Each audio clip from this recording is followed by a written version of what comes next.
isn't available right now. Try again. Try again.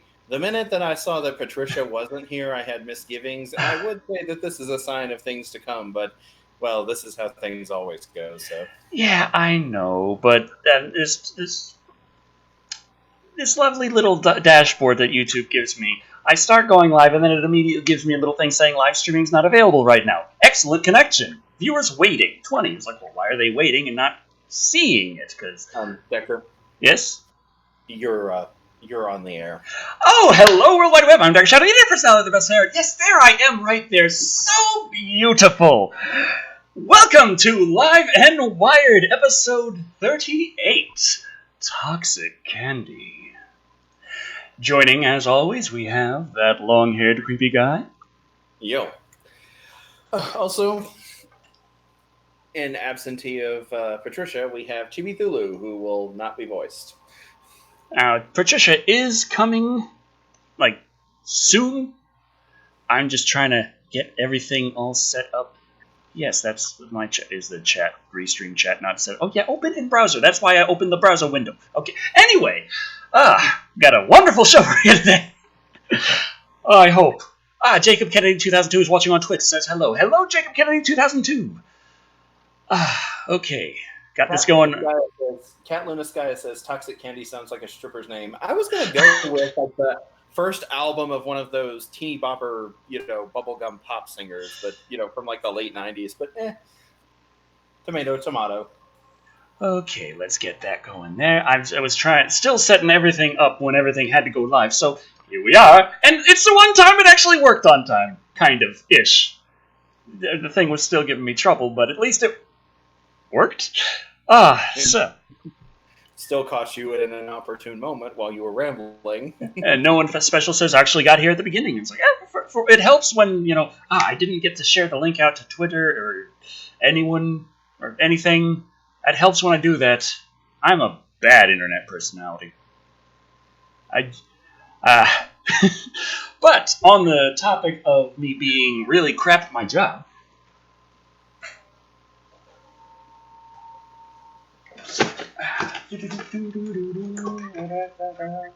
hey!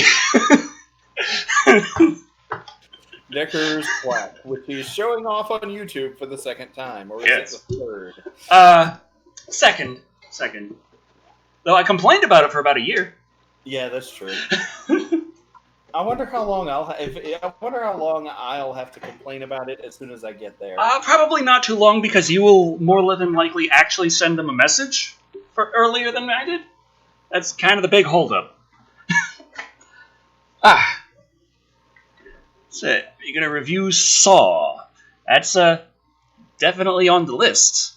Just I don't know when, because I don't know when I'm doing anything anymore. I'm like we said, not great. I think I need Patricia to come down here and help my life.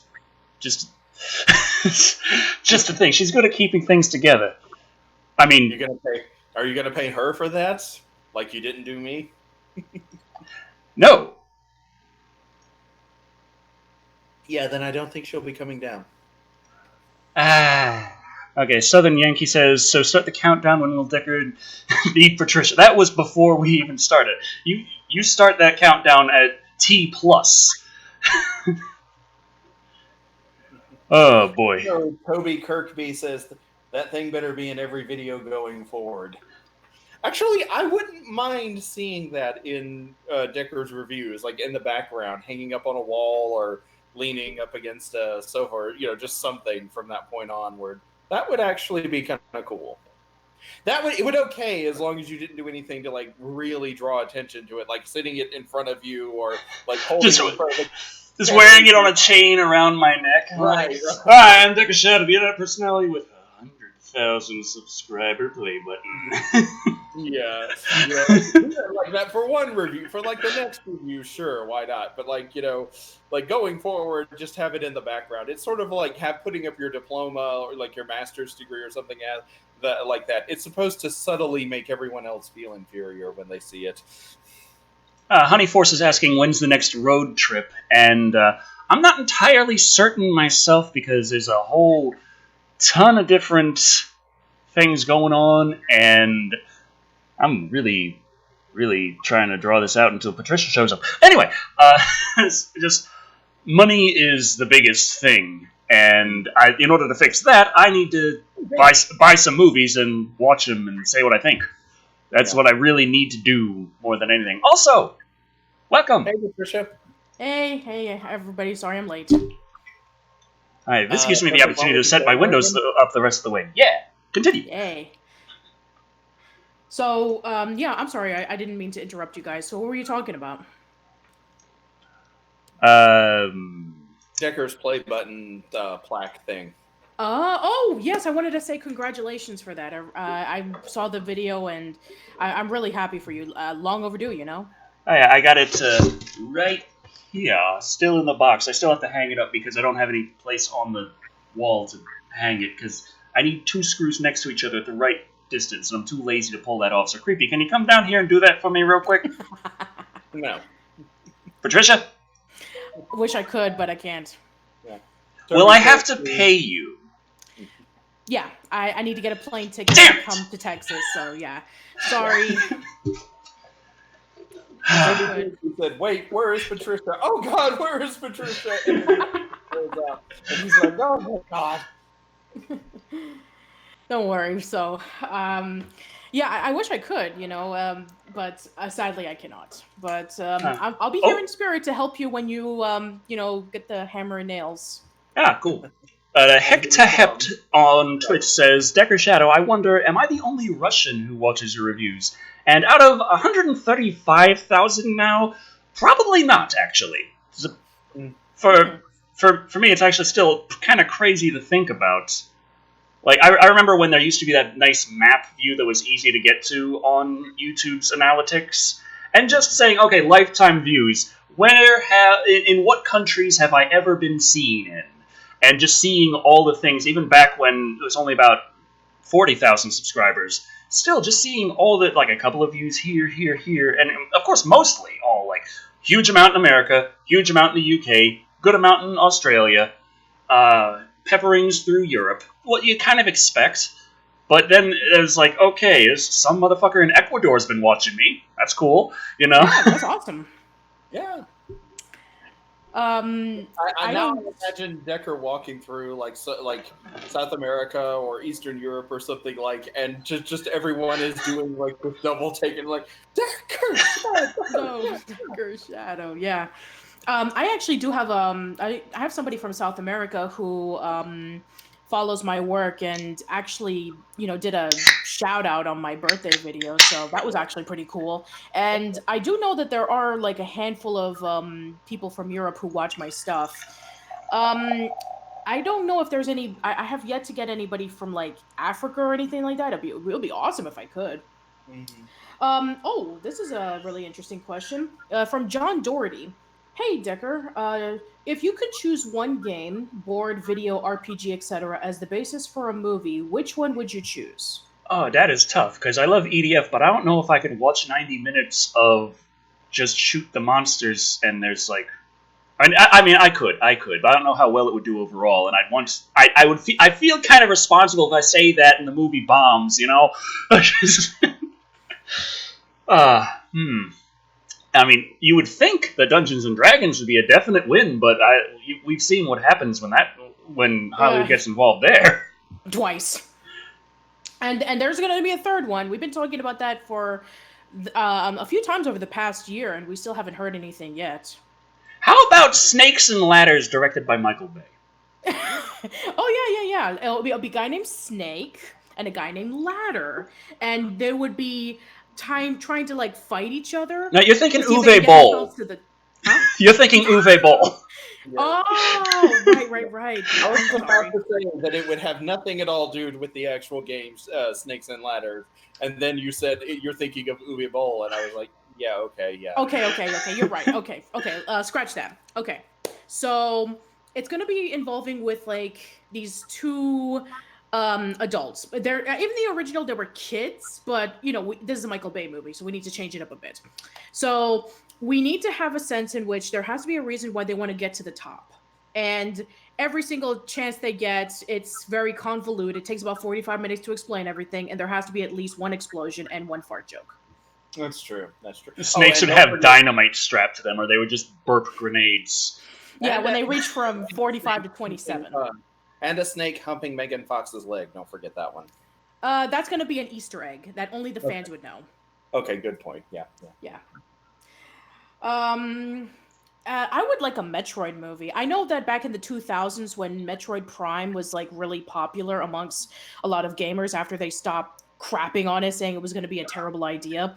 I did read an article a long time ago, and also saw in the Metroid retrospective from Game Trailers, now known as Easy Allies, that John Woo was supposed to direct a Metroid film, but the concept and the whole movie just fell through and it never happened. And so I would like to see that. If anything, maybe like a Netflix series for sure.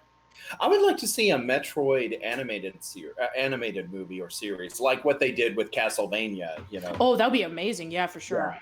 That would honestly, as weird as this is going to sound, I actually think that either animation or CGI would work better with Metroid than live action. But For sure. I may For be sure. in the minority here, but either way, I would love to see a Metroid. Now, I've seen some really good Metroid, like Samus cosplays with the big battle suit and everything. Mhm. And that would be pretty nice to see, like high end super blockbuster budget. Whereas CGI, I feel like it looked too much like the games to me. I want Yeah. the movie to be its own entity. I For don't know. sure. And what I would like to see adapted, and I know this is probably going to be like a nerdy thing to say, but I would love to see the origin story of Samus, which was adapted into the Japanese manga when Metroid Zero Mission came out in Japan. Other Right, M. We do not talk about that. Never ever bring that up. But seriously. Never ever mention other M. Never. But no, seriously, that story would be amazing because we have yet to see it adapted into a video game, the origins of Samus, which has been deemed canon by the fans because prior to this, we didn't know the relationship between Samus and Ridley. It was the fact that Ridley was responsible for killing Samus' parents. That's where it originally came from. And we know about the Chozos, we know about Mother Brain, the planet that she originally came from, how she got the suit, all that stuff. And Adam Malkovich, that doesn't make him look like a dick.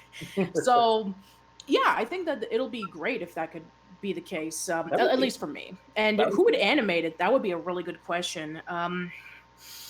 That's a good question about who would be the animation company behind it. Like, who would be the showrunner for this? I would say Pixar, but this is the Metroid would be a little too adult for Pixar. So honestly, Yeah. I think the best bet would be somewhere from Japan, not Ghibli or Gainax. Yeah. No, Not Studio Gainax. Bones. Studio Bones would be good. Yeah. Someone who can animate like big, lush environments, Yeah. know, because even though it's Metroid and everybody thinks of like, well, the first game is like blue and gray basically, but For if sure. you think Super Metroid or Up, there's definitely a wider color palette. So someone Yeah. who can animate these big, larger than life planet, these different alien environments for the movie to take place or the show to take place in, someone like that. Now, Someone everything who's must be also dark, for- gritty, dark, and dark. Dark. Not that. Um, Not that.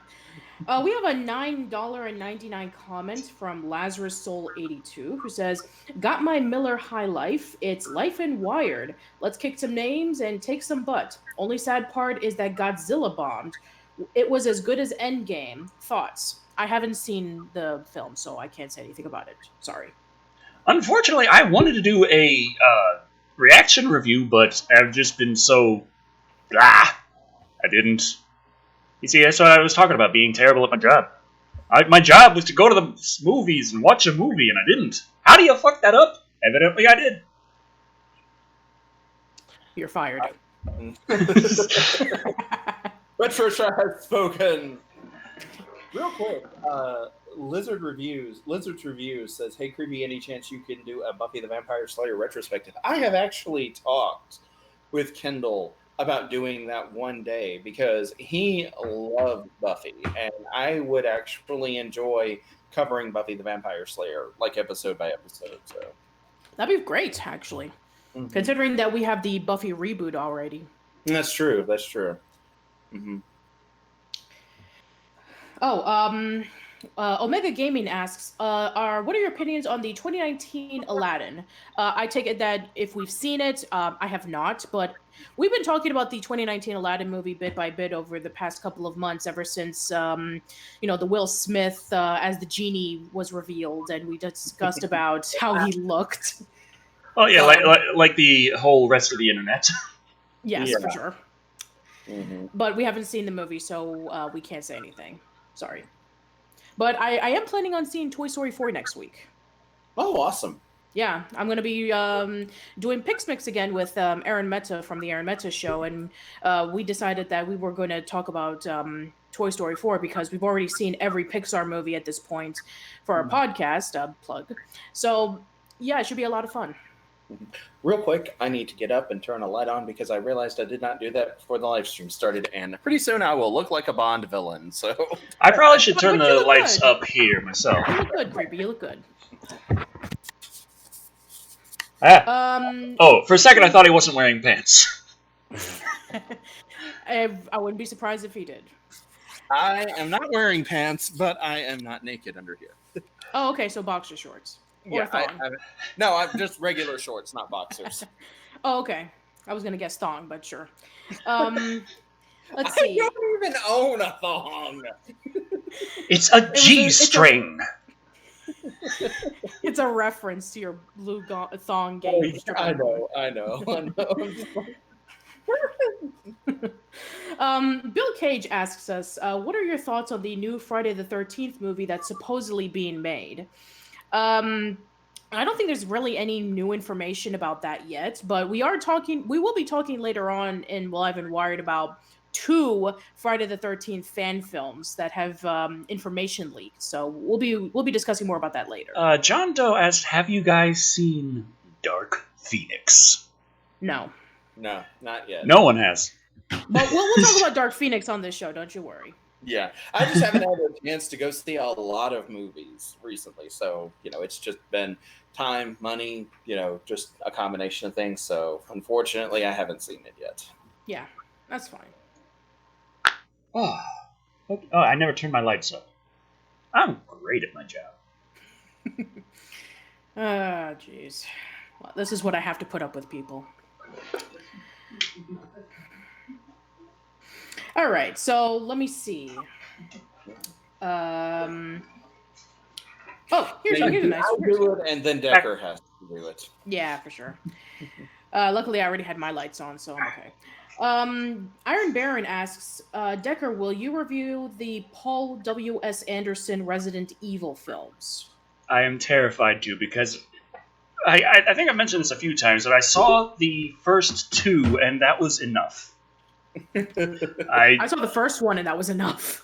Yeah, I was about to say, I saw the first one, and that was too much. Well, the first one, you got to remember at the time, like a lot of video game movies also, still now, they're usually not good. So I kind of went into it expecting that it wasn't going to be great, expecting that they were going to fuck up a lot. And they fucked up less than I thought they would, and I'm like, there's still a world here. They could still build something there. There's still some kind of potential to move this forward in a way that is kind of Resident Evil. And the second really solidified pretty hard that's not the fucking case. Right. Yeah, for sure.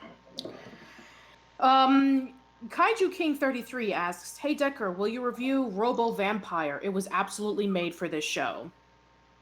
So isn't that kind of just like a vacuum with teeth?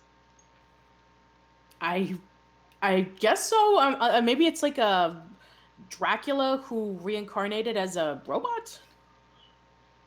Like a Roomba? Yeah, as a Roomba. Yeah, a Roomba, something like that, or any vacuum cleaner because they suck. Ah. I'm just imagining a Roomba, puttering along the floor, and then latching itself onto people's necks and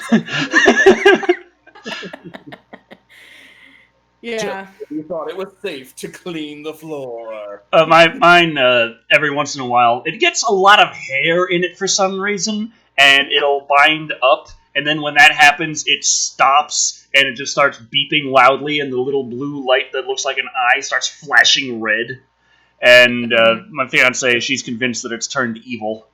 Yeah. I'm like, it's gone into murder mode. Everybody take the floor. Darth Necrosis says, "No, Decker, no vacuums. I still have hearing issues from last time." Sorry about that. Let's hope my mouse doesn't fuck up. Let's just. Oh boy. Corey 2000 says, "Roombula, the vampire Roomba." I was about to say that. Thank you. Or maybe if I do it this time, I'll mute it for everyone watching, but I won't mute it for you two. How about that? That's good. Yeah. Assuming you can figure out how to do that. I technologies size. Sure. Mm-hmm. I got a phone and it's smart. Yes, it's smart, and eventually it'll become smarter than all of us. And then the robo-apocalypse will happen. And it'll be all because of you. Yeah. It'll be a Stephen King novel brought to life, and everyone will wonder, why are we suddenly in Maine? Yeah, for sure. All right. Well, let's actually get into some stuff. I take it that how many articles have you read? We're at the 22. We're at the 22-minute mark, and we haven't read anything. But before we read something, Caleb Hebner gave us $2.99. Decker, can you do a Child's Play movie review? I mean, I'm capable, but I kind of have someone that I want to bring along for that, who will have to be brought along kicking, screaming. Yeah, I cannot wait for that one. Everybody's looking forward to the day when Decker tries to make me review that movie with him. I'm sorry, Creepy, but the more that you say no, everybody's going to say yes. Fortunately, I know how motivated Decker is, so it's not likely that I'll have to put up with it. Damn it. I mean, I thought we were going to start on the summer special this week, but apparently not. Well, that's okay. I mean, at this point, the summer special is going to start at August, and then it'll end in, like, February. Of next year. Of next year, right. All right, well, let's see. What can we talk about first? I guess we can start talking about the thing that's on the main title. So, yes, let's talk about the Candyman reboot, even though we have been talking about it a few times over the past few months. So, we got some new information about it, about the theme and the undertones of this Candyman reboot. So, I'm just going to pull it up real quick. All right, then. Here we go. No, I don't. I'm going to skip. Okay, there we go. Candyman producer says, new film will address toxic fandom. Produced by blank. Yeah, tryptophobia warning. Yay.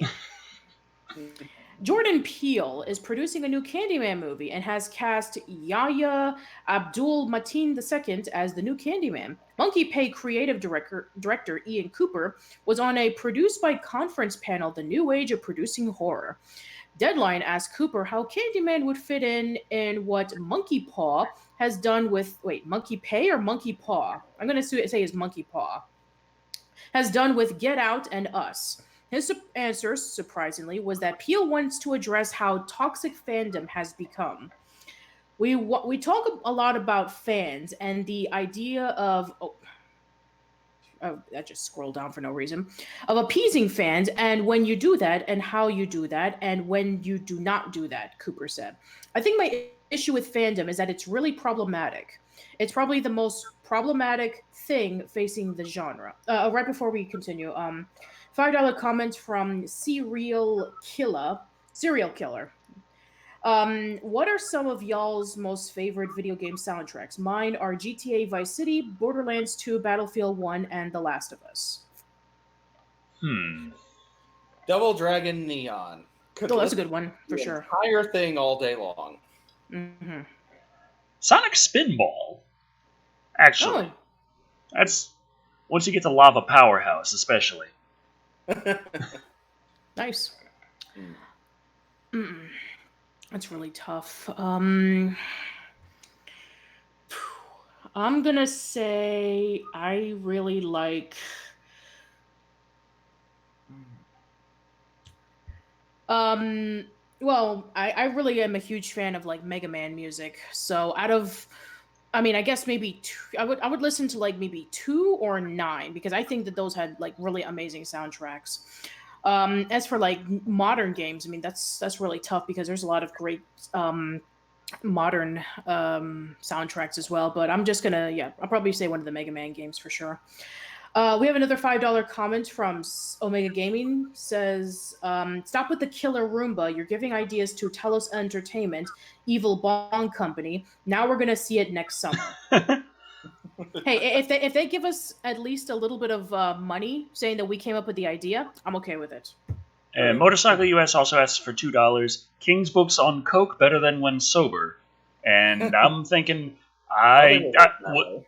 I'm not sure because I've never been on coke. I don't know if I could concentrate to read, but Decker, when sobers, his attention is all over with. Now, try to imagine that lack of attention all the way up to 11. You'd have a squirrel looking at him saying, "Dude, dial it back."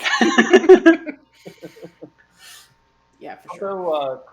So, Cliff dot Christensen dropped $1. No comment, but thank you. Thank you very much. they also said their post didn't post, so let me see. They said, what the. I'm trying to see if they got it out at some point. I don't see it yet. Okay. So yeah, if you can try to see if you can post your comment, and then oh, here it is. Okay. Is there an address that one can send you a DVD for review? Also, can't wait for Dead Don't Die and Zombieland 2. As of yet, I still do not have a PO box, and I can get my own DVDs. It's okay. Decker, if a fan says that they want to give you something, you say yes. Like, I wasn't even sure if he was talking to you, Patricia, or me, but we'll go with Decker. Okay. Okay. Decker is more. Corey 2000 says Decker is more of a Pepsi man. Yeah, I would say so. Nicole 7891 says, "The summer of waiting on a summer special." Lizard's review says, "Hey, creepy, how many more episodes of Gem are left until we get to Gargoyles?" Actually, I can find that out right now. I have the internet. Yes, and while he travels to the internet, I'm going to finish this off. Yeah, please do. Cooper is likely referring to fan petitions to remake the last season of Game of Thrones, because of course, or fans bullying actors such as Kelly Marie Tran online. Peel used Get Out and Us to address race and inequality in entertaining stories. It typically comes with a dogma that is abrasive and that is more resistant to change and permutation than you would think, Cooper continued. I think that what we're trying to do with Candyman is both mischievous in how we address the relationship to the first film, but also to be very satisfying. Candyman is based off of a Clive Barker story, the 1992 film starring Tony Todd as Candyman, a former slave lynched for a relationship with a white woman. If you say his name 5 times in the mirror, he comes for you. The film spawned 2 sequels. What we're doing with Candyman and how Jordan is crafting it on a page is going to be very exciting and rewarding to audiences that haven't seen the original film, as well as people who have seen the original film, Cooper said. In a broad sense of the word, the film will stand alone if you've never heard of a film called Candyman, and will dovetail in a pretty complicated and interesting way to the original. In short, I think this will fit in what we're doing with Us and with Get Out in a way that can be I'm sorry. Circuitous. I can't read right now. Circuitous. I'm gonna say that. The Candyman that Peele has now producing is the latest of many approaches Peele has attempted. It's something Jordan had been talking to me about for many years, and it's gone through iterations that are so high concept, they're basically a Gus Van Sant film, Cooper said. They've gone through many iterations, let's just say that. Tony Todd has been approached by the producers of Candyman, but Cooper will not elaborate on Todd's potential involvement. Tony Todd is just there, no comment, full stop. Candyman is set for a June 12th, 2020 release. Hmm. Yeah, we've been talking about this for quite a while now. Right. A lot of things coming in 2020, it seems like. Yeah, for sure. Right. Real quick, and I apologize for interrupting. No, go ahead. I looked it up. I have 17 episodes of Jim. That's a grand total of 9 reviews, since I do 2 episodes per review. One review will be by itself, will be a standalone, because it is one of the most memorable episodes of season 2 outside of the bands break up, and B, because because it doesn't have an episode to pair it up with. The finale of season 2 is a 2-parter, and there are 3 episodes before that I haven't reviewed. So since it's kind of a big deal and it's its own little oddball, I'm going to give it its own review. But also, real quick, I misunderstood something that Motorcycle US said. What he meant was books Kings wrote when on coke versus books he wrote when he was sober. And as awkward as it is going to sound, okay, okay, everyone has heard me make fun of Stephen King. Really? Okay? I didn't know that. Yeah. It was very subtle. Right. Of course, me, master of subtlety and not sarcasm. I actually think that Stephen King was kind of a better writer when he wasn't sober. Now he was a better writer when he was stoned, when he was coked out of his mind. He was not a better person when he was that way. Okay, so when it comes down to it, if you ask me which is better, I say his work was at least more interesting when he was on the drugs, but he was also a horrible person to live with during that time period. So I'm not saying that he himself should go back to being on drugs, or that I prefer him when he was, like that. So I don't want to give that impression. Okay. Sure, I understand. I don't want to give off the impression that I feel like he should have just stayed on drugs, because I've heard just some of the things that his family was willing to talk about, are wow. Okay. Just that's just crazy. Oh, wow. Yeah. So, yeah. But anyway, getting back to what we were talking about. Yeah. So, you know what? I'm actually gonna probably predict this for Candyman. You know how when we were kids and we knew about the Candyman thing, because I was one of those kids who knew people who saw Candyman, they kind of snuck into the theater and they would watch it, and then they would say, if you say Candyman in the mirror 5 times, he's gonna get you, and everybody was doing it. I have a really strong feeling that maybe for today's kids, they'll probably do some sort of YouTube challenge that's going to be something like that. YouTube or cell phones, yeah. Do the Candyman challenge. You're just gonna summon a supernatural serial killer. Fun! By tweeting 5 times. By tweeting 5 times, liking, commenting, subscribing.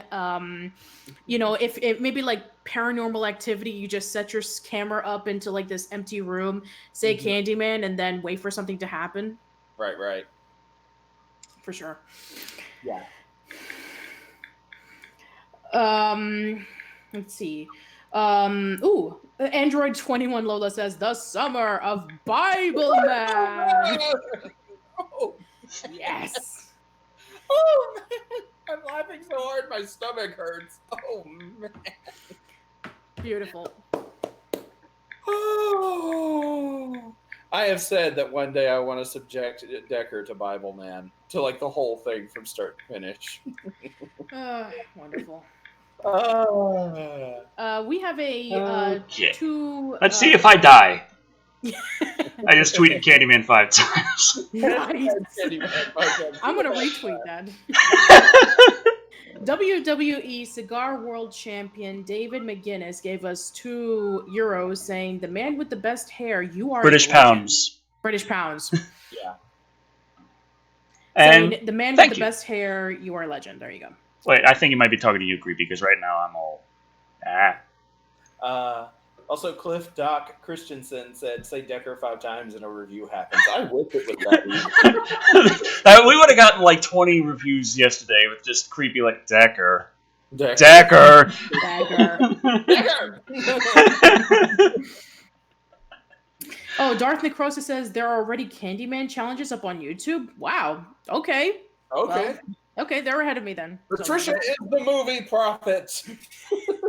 No, it was just a coincidence. If it did already happen before I even said it, then yeah, never mind. Okay, on Mixer, Heated Hobnob says hello peeps, and some badge 432290 says speak to me. Hi. It's nice to let them know that, we all actually listen to the comments on most places. I mean, if you're watching on Alfreaka TV, you're kind of fucked, but that's like nobody, so yay!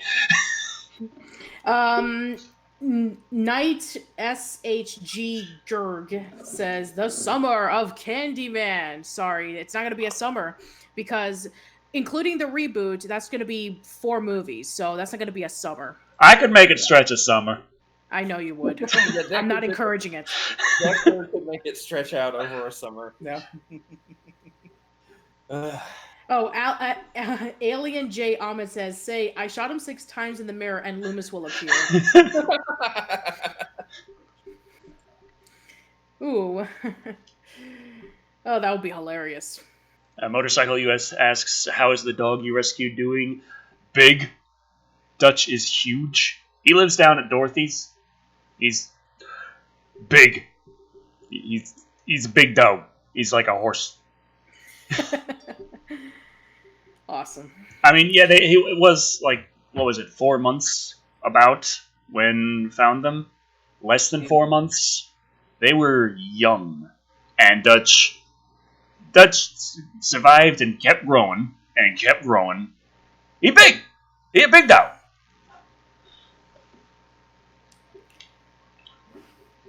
Summer of depressed Decker. Yeah, that's just kind of how. That's just. Oh. We'll finish the summer of Marvel superheroes in July of next year. But I did want to talk about the whole toxic fan base movie focus thing. I'm feeling like, this is just going to be another film that's going to be known for being controversial. It's kind of like it's kicking the hornet's nest like right out of the gate, and we already know that. Right. But at the same time, it's like, are there going to be people who make stupid-ass comments in regards to that and make demands of the film? Yeah, because there's a lot of people out there, and some of them are assholes. But, I don't know, call me an optimist. I firmly believe the vast majority of people are decent human beings who don't do that kind of shit. Absolutely, for sure. I mean, the ones that do are loud and annoying, but generally they're that way because that's how they get heard. They shout because no one is listening. But yeah, that's like the thing to do. Thing to do about that to take out their power is pretty much just fucking ignore them. So let's make a movie about them. Lizard's review says the summer of Cheech and Chong. Oh, that'd be fun.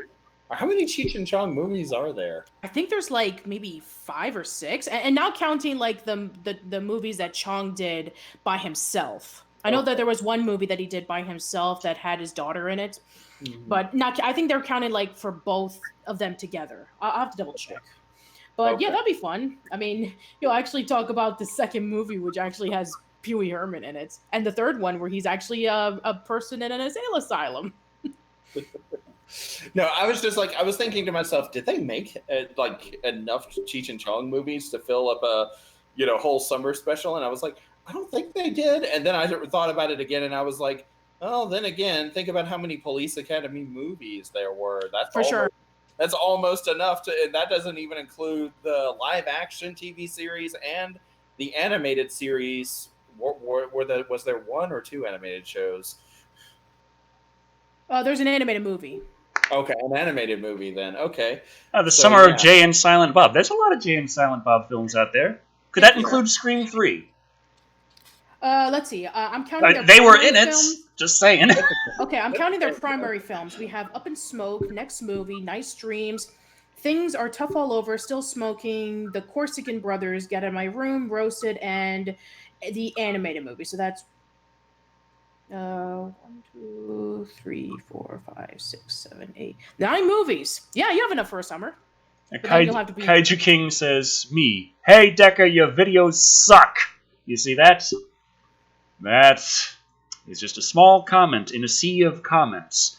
And the only way to give it power is to focus on it. So let's devote Next Live and Wired entirely to that comment. We know what the title will be. There you go. Hey, Decker, your videos suck. Live and Wired episode 39. Yep. What was it we were supposed to call that one? Did we actually... We called something Predator Sandwiches, didn't we? But there was another one.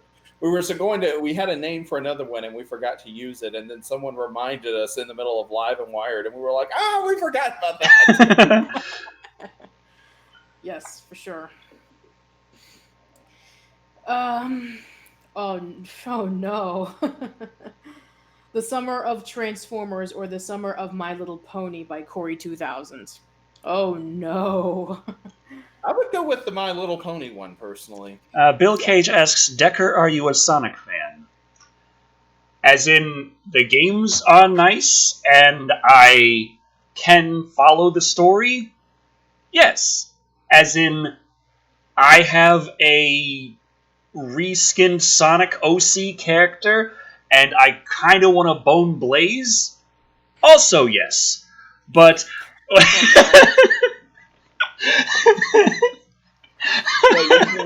You are part of the problem. This face, this is mine. Not surprised at all to hear that face. I have a terrible poker I've been saying these things about Decker for years, and everyone called me a heretic and a liar. Now he comes out and say it, and everybody is shocked, and I'm just like... Oh, jeez. Let's see. Cat Lucia says, which My Little Pony? Gen 1, 3, or 4? All of them! All of them. All of them. Alright, so while we continue on, let's go through another article, shall we? Before I... yeah. Okay. I got one. This ought to be fun. So, okay. Somebody was mentioning about the Summer of Schwarzenegger, which Decker already did that. He already did the Summer of Schwarzenegger. Technically, there's enough Schwarzenegger movies I could do an entire the summer of them. Yeah, for sure. So, the reason why I bring this up is because we already know that Stan Lee was a huge impact on a lot of people when it comes to his comic books. Fantastic Four, X-Men, Iron Man, such and such. So, right before he died, he was working on his other project. Now, you might be thinking, probably another cameo or something. No. He was actually working on a final project, which is an animated series. He wanted to do an animated series, which is a kid's superhero show, because, of course it is. But it has actually, believe it or not, it actually stars Arnold Schwarzenegger. So here we go. It's called Stan Lee's Superhero Kindergarten. So whose turn is it? Decker or Creepy? Wait. Okay, Creepy, it's your turn. Even after his death, comic book great Stan Lee will still inspire kids to be mighty. In what is pegged as his last project per Genius Brands International, Stan Lee's Superhero Kindergarten, a statement I did not expect to make when I got out of bed this morning. Children's Cartoon was announced on Wednesday with a first look image and details on the creative team. The animated comedy/action adventure series will feature the voice of Arnold Schwarzenegger in the leading role, Arnold Armstrong, while Deadpool comic book writer Fabian Nietzsche. I always have trouble with this name. Yeah, it's a hard name to pronounce. Right. Scripts the episodes. What will be particularly okay. What will be particularly unique about this series, says Andy Hayward, Genius Brands chairman and CEO, is that there will be an animated cameo of Stan Lee appearing in every episode. No one is the least bit surprised by this revelation. Nope. Over on Twitch, Jacob Kennedy 2002 says, "Just leave the dead guy alone." We have a $5 comment from Motorcycle US says, "Creepy, review the best little, W Warehouse. warehouse. There you go. The best little warehouse in Texas with Decker. We don't want to get demonetized." I love So, warehouses. Yes, I used to. I worked in one for 5 years. It was great. Y'all have fun with it. Actually, I have seen that movie. I actually enjoy it quite a lot. So, I mean, I wouldn't say no to it. All right. Go ahead. Creepy, continue. In the show, Arnold plays a gym teacher, because there is literally no other position they could think of to give him, who's transferred into the superheroic Captain Courage when Earth passes through the dust left behind by a mysterious comet. Comet, not comment. This isn't YouTube. A mysterious comet left on YouTube gave everyone superpowers. Actually, that sounds like a Doctor Who episode. That sounds like a Moffat episode. Occasionally, I'm scrolling through the comments and I find one that I'm just like, what? After a lengthy superhero career, Captain Courage extends all his powers in a final battle against Nemesis Dr. Superior. Boy, these names just sound like both of these guys are compensating for something. 5 years later, superpowered children start to emerge following an explosion of super energy particles, as opposed to the regular particles, because they just won't do. Now undercover as a regular kindergarten gym teacher, Arnold will train the new generation of superpowered 5-year-olds. So this is Kindergarten Cop meets Powerpuff Girls. Meets Sky High. Meets Sky High. Yeah, for sure. So let's take a look. With great power comes great mess. So we have a bubblegum girl, we have building blocks boy, coloring girl, and don't know who the little kid in the cape is. Oh, wait, no, I figured that out this whole time. Like, the closest thing I can think of is Green Lantern, like the, like the classic Green Lantern, not the Green Lantern Corps Green Lantern. Yeah, no, I know. I see it. I see a far cloud. So, There's also a kid holding up the bus. I see the hand and the head. Oh, yeah, that's right. And the kid holding up the bus. There you go. And the kid holding up the bus. Yeah, okay. Okay, Lee, so there's more, by the way. Okay.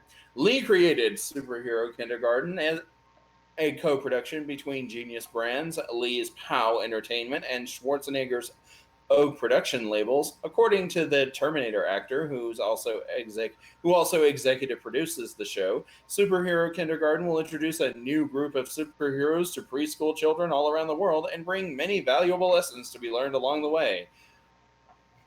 Okay, moving on. Valuable lessons like, as Lizard's Review says, no capes! No capes! Yes. Of particular pride to me, he added, is the fact that I'm not only teaching kids to use their superpowers, but I'm also imparting valuable lessons to kids worldwide about the importance of health, exercise, and nutrition. Okay, is he confusing himself with the character he's playing before the show even got started? Just as millions of fans look forward to seeing him appear in each Marvel film, they will look forward to his presence in each episode of this cartoon. So instead of eat your broccoli because it's like got vitamins and such, it's going to be eat your broccoli because then you get laser eye powers. Or are those carrots? Are those carrots? TV has told bigger whoppers than that to kids, so why not? Yeah, for sure. Yeah. Said Hayward of Lee, who died at the age of 35 in November 2018. He died at 35? Wow, I didn't know he died that early. Yeah, I said 95. I said 35. 95. Okay. The strong positive messaging of the series regarding health, exercise, and nutrition comes from the credibility of Arnold Schwarzenegger will make it a series that parents will enjoy along with their kids, or, be bored to tears by. After getting a posthumous release Also getting a posthumous release is Stan Lee's Alliances, A Trick of Light, a new Audible experience that will introduce a new superhero universe. A premiere date for Superhero Kindergarten is not currently known. Yeah. We have Southern Yankee who says Arnold Arnold is the mustache guy from Lazy Town. If you're referring to Sporticus, then I guess so. And a fun fact: the guy who actually plays as Sporticus is the creator of Lazy Town. Anyway, beyond the point. So yeah, this is very interesting. So we have Arnold Schwarzenegger in a Marvel cartoon that has him as a kindergarten gym teacher, where he's surrounded by a whole bunch of kids with superpowers. I mean, Stan Lee does tend to create out there superheroes, so I mean, I'm not gonna, say anything about it until I see it for myself. But it is unique. I have to say that. Michael Wolf says can't be worse than all the other kids shows on TV these days, and I'm thinking, yeah. I mean, if Little Decker's running around and I'm like, hey, Little Decker, what you doing? And he's like, Paw Patrol. I'm like, you're such a disappointment. Go to your room. Okay, I can say that. Sure. Mm-hmm. What does your Darth Necrosis say? Who is your daddy and what does he do? I cannot wait for Arnold Schwarzenegger to teach broccoli to kids. It's like, you eat the broccoli and you like it. It gives you vitamin A and C and gives you big muscles. Yeah, Motorcycle US says, for $2 super chat, thank you. He says, so we forget the fact that Arnold did steroids? And the answer is yes. Yes. Yeah. Oh, also, I'm waiting for him to say on this kids show aimed at preteens, it's better than calming. Oh, God. Oh, no. Yes, I went there. Oh. I am a very, very bad man. Like, I can tell Patricia is disappointed in me. She's just like... She's used to feeling that disappointment from me, but this time it's like, ah. Creepy, you know better. All right. But yeah, like, the Arnold did steroids for like the bulk of his career, if I'm not mistaken. Like he only went off that. I think he only stopped taking them because doctors told him if you have to, if you don't stop doing this, you will die. Yeah, that's pretty much every athlete that they get that warning. Yeah. And now everybody in the comments is saying, "Put the cookie down." Put that cookie down, cookie down. If there is a reference to that in this cartoon, I will watch every episode. I'm pretty sure it's just going to be the telekinesis kid, and Arnold's going to be there. Put the cafeteria down! Yep. WWE Cigar World Champion David McGuinness dropped 2 pounds and said, I want to see RoboCop versus Freddy Krueger movie. Now, RoboCop does have dreams, so there's an in there. Yeah, for sure. All right, so let's go over to our next bit of news. Let's go over to some Godzilla news because of just recently at the licensing expo, we did get the banner and tagline for the Godzilla vs. Kong film. So let me just pull that up, and I'll have Dicker read this one. So. Godzuki returns. You spoiled it. Their reign begins. Godzilla, king of the monsters. Okay. So. There you go. Adam Wizard's Godzilla vs. Kong 2020 is already being displayed and promoted at licensing expos ahead of its release date next year. For the first time, officially, we have a concrete look at Godzilla vs. Kong's title, tagline, and even a placeholder graphic! Yay! Featuring Godzilla and Kong, with the tagline, "One will fall." We suspect the ending will leave at least one camp of fans rather devastated. Check it out. Possibly, if you watch it in America, Kong will win, and if you watch it in Japan, Godzilla will win. Maybe. Who knows? Okay. Yeah, right here. It says, coming in 2020 from visionary director Denis Villeneuve, the epic film adaptation of Frank Hubert's seminal bestseller Dune. Godzilla vs. Kong. I want a Godzilla vs. Kong fight that's like the fights in Dragon Ball Z Budokai Tenkaichi 3, where they don't give a goddamn about balance. They're like, okay, this one's this power level, that one's that power level. Smash, they're done. Yeah. Just have Godzilla show up 30 feet tall and I mean, King Kong show up 30 feet tall. Shit! Okay, well, if Godzilla shows up 30 feet tall and King Kong's like 4 feet tall. There you go. It's like just an actual T-Rex versus an ape. Yeah. That's about what we're getting at here. Yeah, I'm just gonna scroll down a little bit more right here. Okay, Godzilla 2, King of the Monsters is a sequel to Gareth Edwards' Godzilla 2014 and is being directed by Michael Dougherty. The film will introduce Rodan, Mothra, King Ghidorah, and more monsters to the Warner Bros. Legendary Monsterverse cinematic universe. Well, it already has, actually, like last Friday. But for information on Godzilla 2's cast, plot, release date, and to download the film's official movie posters, please visit Godzilla King of the Monsters about the IG. Okay, it's a sequel to Michael Dougherty's Godzilla 2 King of the Monsters. Will be the fourth and final installment in the MonsterVerse movie quadrilogy. Well, what was the first one then? Because if Godzilla 2 King of the Monsters is a sequel to Godzilla, and this is a sequel to that.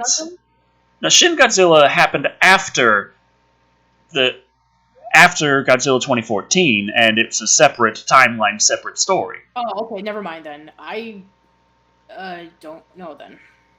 So now I'm confused. Okay, evidently this is the fourth one. I don't know where the third went. Your guess is as good as mine. I have no idea either. I'm confused. Yeah, so. I don't. Maybe okay. French name on Twitch says Godzilla 2014, King Kong Island. And Skull Island. Kong Skull Island. Not King Kong Island. What the heck? King Kong Island. What? That's like the name of a shitty ride. King Kong's Island of Adventure. Now it makes sense. Yeah, everyone's telling me Kong Skull Island. Everyone's Kong Skull. Okay, Okay, thank you very much. Now we get it. As I've said, I'm terrible at my job. By the way, have you seen my silver play button? Southern Yankee says, talk about that Twilight sparkly vampire is going to be Batman. Okay. We will do that right now. Oh yeah, that. But before then, oh yes, take a look at the beautiful silver play button that Decker has, which he's showing for the second time today. If you want to see more in detail, go watch his video on it. It's a mirror. It shows all the secrets. Betty Boop, I see. Just everyone has a Betty Boop Mona Lisa on their wall, don't they? Of course, it's pretty natural. Yeah, for sure. If you're interested, I actually interviewed the woman who's the current voice of Betty Boop. Just to put that in there. It probably doesn't mean anything. All right, Batman. Yeah, let's talk about the Batman. That's actually the name of the movie, by the way. Here it is. Warner Brothers approves Robert Pattinson for The Batman. So, is The Batman going to have a lot of the same kind of feeling of The Predator? Well, I hope not. I hope it's kind of similar. Well, I mean, it's either that or maybe it'll be like the Batman cartoon that came out after Batman Beyond, where we're starting off Bruce Wayne as when he was Batman for the first time. Maybe it's about referencing that since it wants to reboot the Batman movies again. I don't know. Your guess is as good as mine. Anyway, let me just read this off. Warner Brothers has approved Robert Pattinson as the star of The Batman, the trilogy of films that Matt Reeves will direct this year. Deadline hears Pattinson has been considered a frontrunner because the filmmaker liked him, but the studio was torn between him and Nicholas Hoult and wanted both of the actors on tape because this is such a big decision on a cornerstone Warner Brothers DC franchise. Those meetings happened yesterday, I'm told, and the decision was made.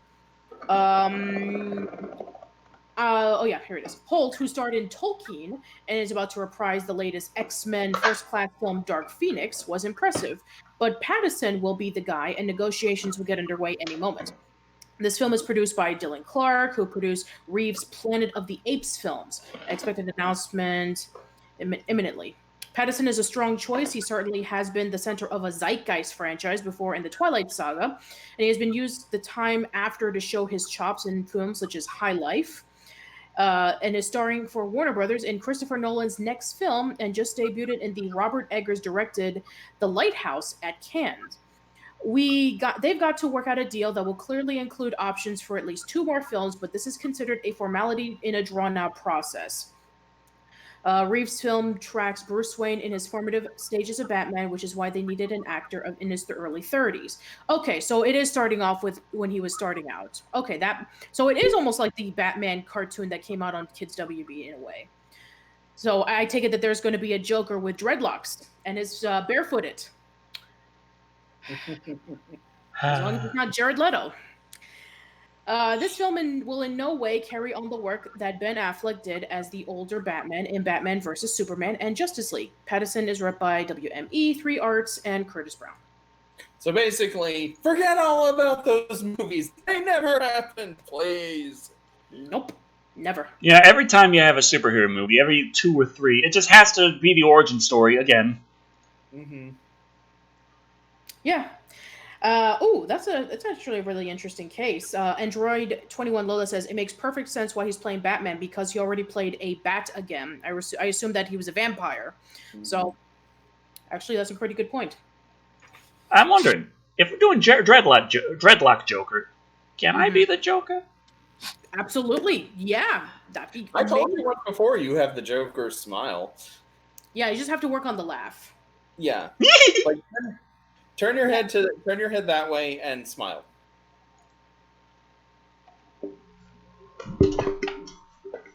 No, I mean face side.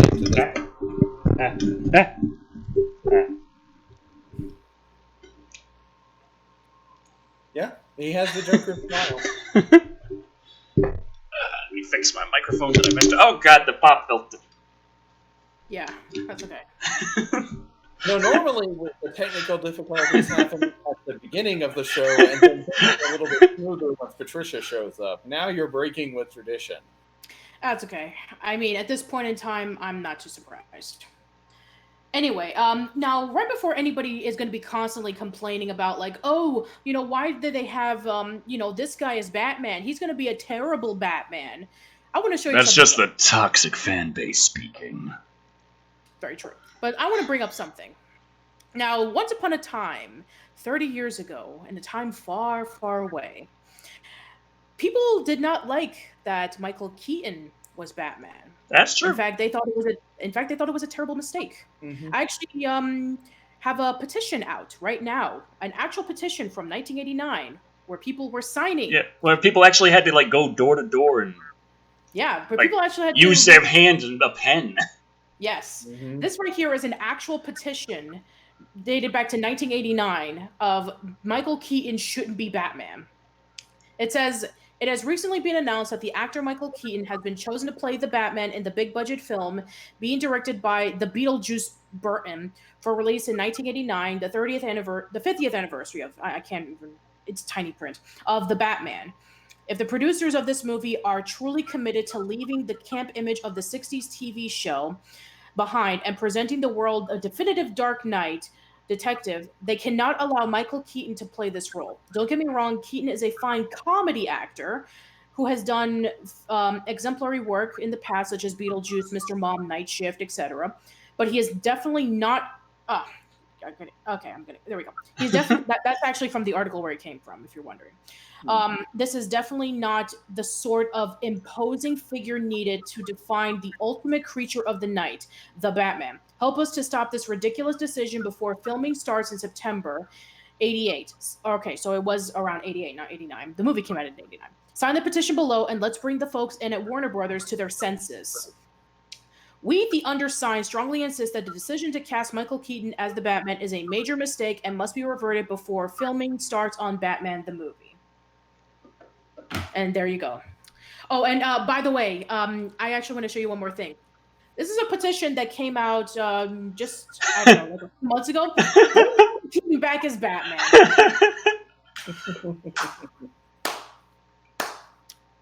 It's amazing. We have gone full circle, ladies and gentlemen. It's beautiful. Michael Keaton, truly the best Batman there ever was. Yeah, and let's not forget when people were talking about like when The Dark Knight was coming out, and they heard about the casting of the Joker, they were like, "Oh, that guy from Brokeback Mountain, that's gonna suck." And then everybody was like, "Oh my god, he's amazing." Right. So, And then after his death, you could not say a single bad thing about his performance in that movie. Not that I did, mind you. Not that I did. I thought his performance was the best thing about the movie, but For sure. I mean, like, at the same time, he became like this sacred cow. Like, don't you dare do bad about him. Yeah. So you know what? I'm gonna give Robert Pattinson a chance. He has done really well in other movies, and if he, and, you know, it's like I think I remember somebody mentioning this. I don't remember who, but they were saying, you know, he is perfect as Bruce Wayne because nobody would ever suspect him being Batman. And it's true. I mean, Robert Pattinson, if you look at him, he doesn't look like he would play Batman, which is good for his advantage. Andrew Knight is asking, where's the I Spit on Your Grave 2 review? Currently, it exists in my darkest recesses of nightmares and pain. Yeah. But I could believe that he could pull off the facade of being a douchey rich kid. You know, he would.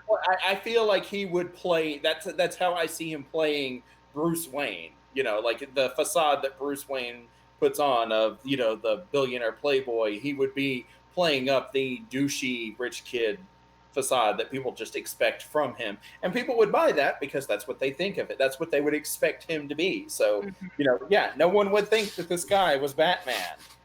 Like, it's funny, I did my last Batman retrospective. There's a line in the episode where someone has found out that Bruce Wayne is Batman and has proof to back it up, but Batman, you know, screws it up so that it looks like he was just taking a bunch of supervillains for a ride to get money out of them. And so they're about to kill the guy, and in desperation, because he's scared to death, he's like, Bruce Wayne is Batman! And the Joker and Two-Face hear this, and Two-Face is just like, that's absurd. I know Bruce Wayne. If he's Batman, I'm the King of England. And Joker goes, and people think I'm crazy. I mean, is that Hugo Strange, by the way?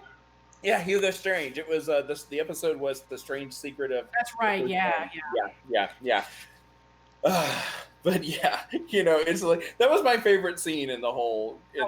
I mean, like, the episode has its problems. We talked about that, but I did like that scene, you know, where he's just like freaking out of his mind, and he just finally screams and says, "Bruce Wayne is Batman." Nobody buys this. Nobody buys it at all. Nobody thinks for a second that Bruce Wayne could be Batman. For sure. Okay. Yeah, that was good. Let's go over to our next bit of news. Yeah, Motorcycle US asks, Decker, which hero is better, Batman, or do you like better, Batman or Spider-Man? And I'm just thinking, like, you know, Batman's badass and could do a lot of things and figure a lot of stuff out and has all kinds of gadgets. Mm-hmm. Spider-Man does have actual superpowers. It's true. So I do prefer Spider-Man a little bit compared to Batman, but I did like the Batman animated series in the 90s, obviously, and I did like the Spider-Man animated series in the 90s, obviously. So, you know, I'm not against either. Yeah, me neither. I like both of them as well. Mm-hmm. Although, to be fair, I haven't seen the 90s Spider-Man in a very long time, and I actually do own Batman the Animated Series on DVD, so... I think that Spider-Man was the actual villain because he's swinging all over the city taking selfies. You know what? That is like the best job ever. Like a guy who essentially just takes selfies and he gets paid for it. I am jealous. Uh-huh. And then he was the world's first Instagram model. You're right, exactly. And then he sells them to the guy who hates Spider-Man selfies. Oh, we have a $5 comment from Itsuki Kuro who says, well, Decker does look like the Joker from the Batman animated series. And I guess we're referring to the Batman as in like the cartoon that came out on Kids WB with the dreadlocks and such. Right. So it helps to have the pointy nose, the long face, already be kind of pale, big teeth. Yeah. Okay, so yeah, I actually have one for Creepy to read because this literally just came out. This news article just came out like a few hours ago. So I want Creepy to read this, and I want to know his thoughts on it. All right. Close. X-Men animated series has a shot of returning. Oh my. Wow. And I gotta get rid of this ad. Thank you. Be gone! Come on, ad, go away. Apple laptops. Ugh. I didn't mean to click on that one. X-Men's outdated. Oh, we're not going to talk about that one. No way. Forget it. The 90s X-Men animated series actually has a shot of returning, as now that Disney owns the rights, the original creators are going to pitch a continuation. The info comes from THR's email newsletter, which does put out a lot of gossip, but hopefully they are right this time, as the 90s X-Men cartoon is long considered by fans to be the best adaptation of the comics. Well, it doesn't really help when you have Wolverine and the X-Men to hold it up against, but they're not wrong. Yeah, and don't worry about X-Men Evolution as well. X-Men Evolution was decent. I didn't hate it, but if you ask my honest opinion about which is better, I will say that the 90s version is better than X-Men Evolution. Okay. Yeah. X Reunion. Here's a small scoop. The cast of the 90s X-Men, the animated series, will be reuniting at Los Angeles Comic-Con on August 12th. It will be the first time actors Cal Dodd, Lenore Zahn, George Buza, Chris Porter, and Chris Britton. Also, just as throwing a tidbit out here, Chris Potter. In addition to playing Gambit, he was also on Queer as Folk. Interesting. Yeah. Anyway, we'll have appeared together on stage since the end of the fondly remembered Saturday morning cartoon. But that's not all. The creative team behind X-Men tells us that they are planning on approaching Disney with a pitch for an on-screen continuation of the series. Perhaps a season of TV that'll keep the aesthetic of the show. The one thing we'd like to do more than anything is continue where we left off, longtime X-Men artist Larry Houston says. And to pause for a second in reading the article, believe it or not, I actually had this conversation with, I wish he was here. I really did.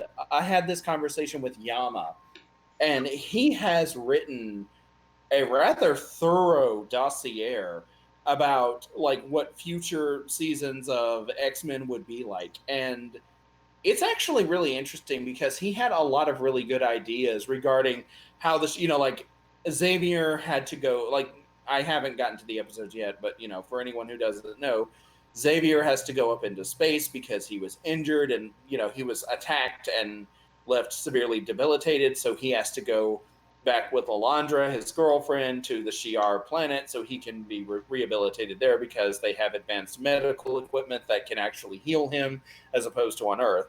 And the X-Men are left in the mansion by themselves with Magneto, of all people. And one thing that Yama and I talked about was the possibility of Magneto leading the X-Men afterward. Because in the animated series, they teamed up with Magneto several times. In fact, it practically was a running gag. That the season finale of each season of X-Men, the finale would feature Magneto teaming up with the X-Men to fight someone bigger. It happened at the end of season 1. It happened at the end of season 2. I don't think it happened in season 3, but it does happen in season 4. It happens in season 4. It happens at the beginning of season 5 and at the end of season 5. So he was practically an honorary X-Men by that point. Yeah. But I would actually like to see this. I would like to see the X-Men animated series continue, to carry over and be more of a, and show what happened after Xavier left. How did the X-Men cope with the loss of their leader and mentor? How do they carry on from that? And it's not just, from this show. In the comics for a time before Fatal Attractions, which I won't even bother going into a tirade about that because that would take up the whole show. But there was a period of about 2 or 3 years where Magneto was the leader of the X-Men because Xavier had left. So I would love to see this. But anyway. We actually have a $5 comment from Johnny Zosa who says, "The summer of Escape the Night." That's a long thing to be escaping from all summer. Yeah, that's like 12 whole hours. Anthony Watson says, I like the way Creepy thinks. Thank you. This is actually Yama, the voice of Chibi Thulu. This is his idea, but thank you very much. I'll have to pass that along to him.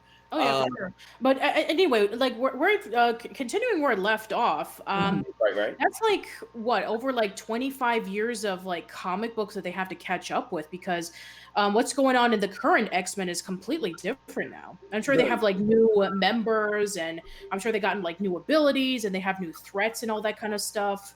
They'll probably have to include some more characters and maybe take away some, because maybe they either might be dead, or they maybe they moved on to another superhero group or something. It tends to happen a lot. Right, that's true. But I'm actually curious, for sure. Yeah. I would be interested in this. The X-Men animated series ran from 1992 to 1997 and almost didn't happen. Among other things, the series immediately suffered from problems as following the Halloween premiere, costly production delays kept the rest of the season premiering until January 1993. The first voice cast was also too childish and goofy, and the animation was terrible. Oh yeah, it's really bad, by the way. It's called The Uncanny X-Men, and it has Wolverine with an Australian accent. That was like almost what, like 10, that was like over 10 years before Hugh Jackman came along. Yeah, this was Pride of the X-Men. It was basically Pride of the X-Men. Yeah, it was a pilot. It was a pilot for a pitched series that never got off the ground. I want to say it was made in like 88, 89. You're right, it is. It was 88 and 89, and then they used it for the X-Men arcade game for Konami. Right. The animation was terrible. Saban at the time wanted the series to be done cheaply, but Fox and Marvel wanted the show to be glorious. Well, of course Saban wanted it done cheaply. I'm not too surprised. See, I love your idea, but could we do it for $5? Records for the series include that it received super high ratings on Saturday mornings, comparable to primetime ratings. The series went beyond its original episode number, and it even led to Bryan Singer's 2000 X-Men movie getting greenlit and Saban's popular Power Rangers series. With Disney having the rights to X-Men, let's hope they are excited as the original creators behind the animated series and the fans. Let's also hope they keep the same theme song. I agree, because that theme song is awesome, and I love it. For sure. Yeah, it's not going to happen. Yeah. Silence. They're going to pay someone to play ukulele and be like, X-Men, X-Men, they used to be men. Now they're mutants. Richard Reviews asks, is Wild Child Sabretooth's son? No, he is not. As far as I know, no, he is not. But no, I am all for this. I like this idea.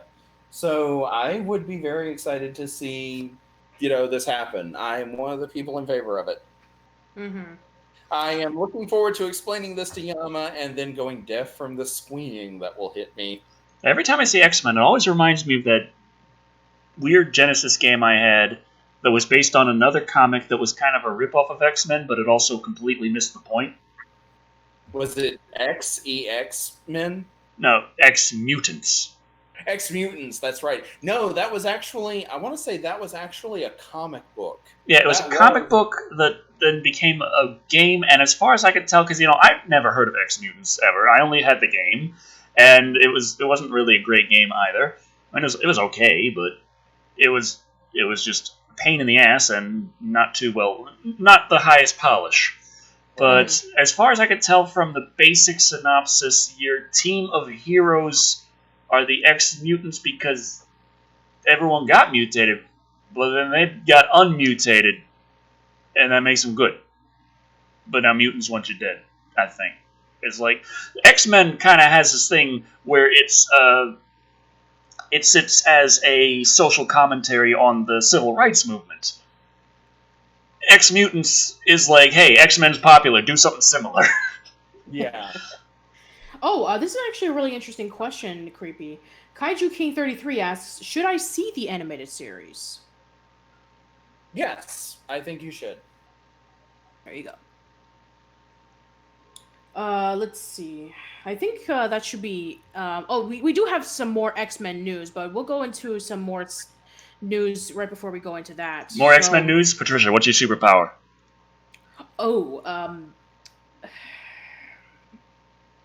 Fly.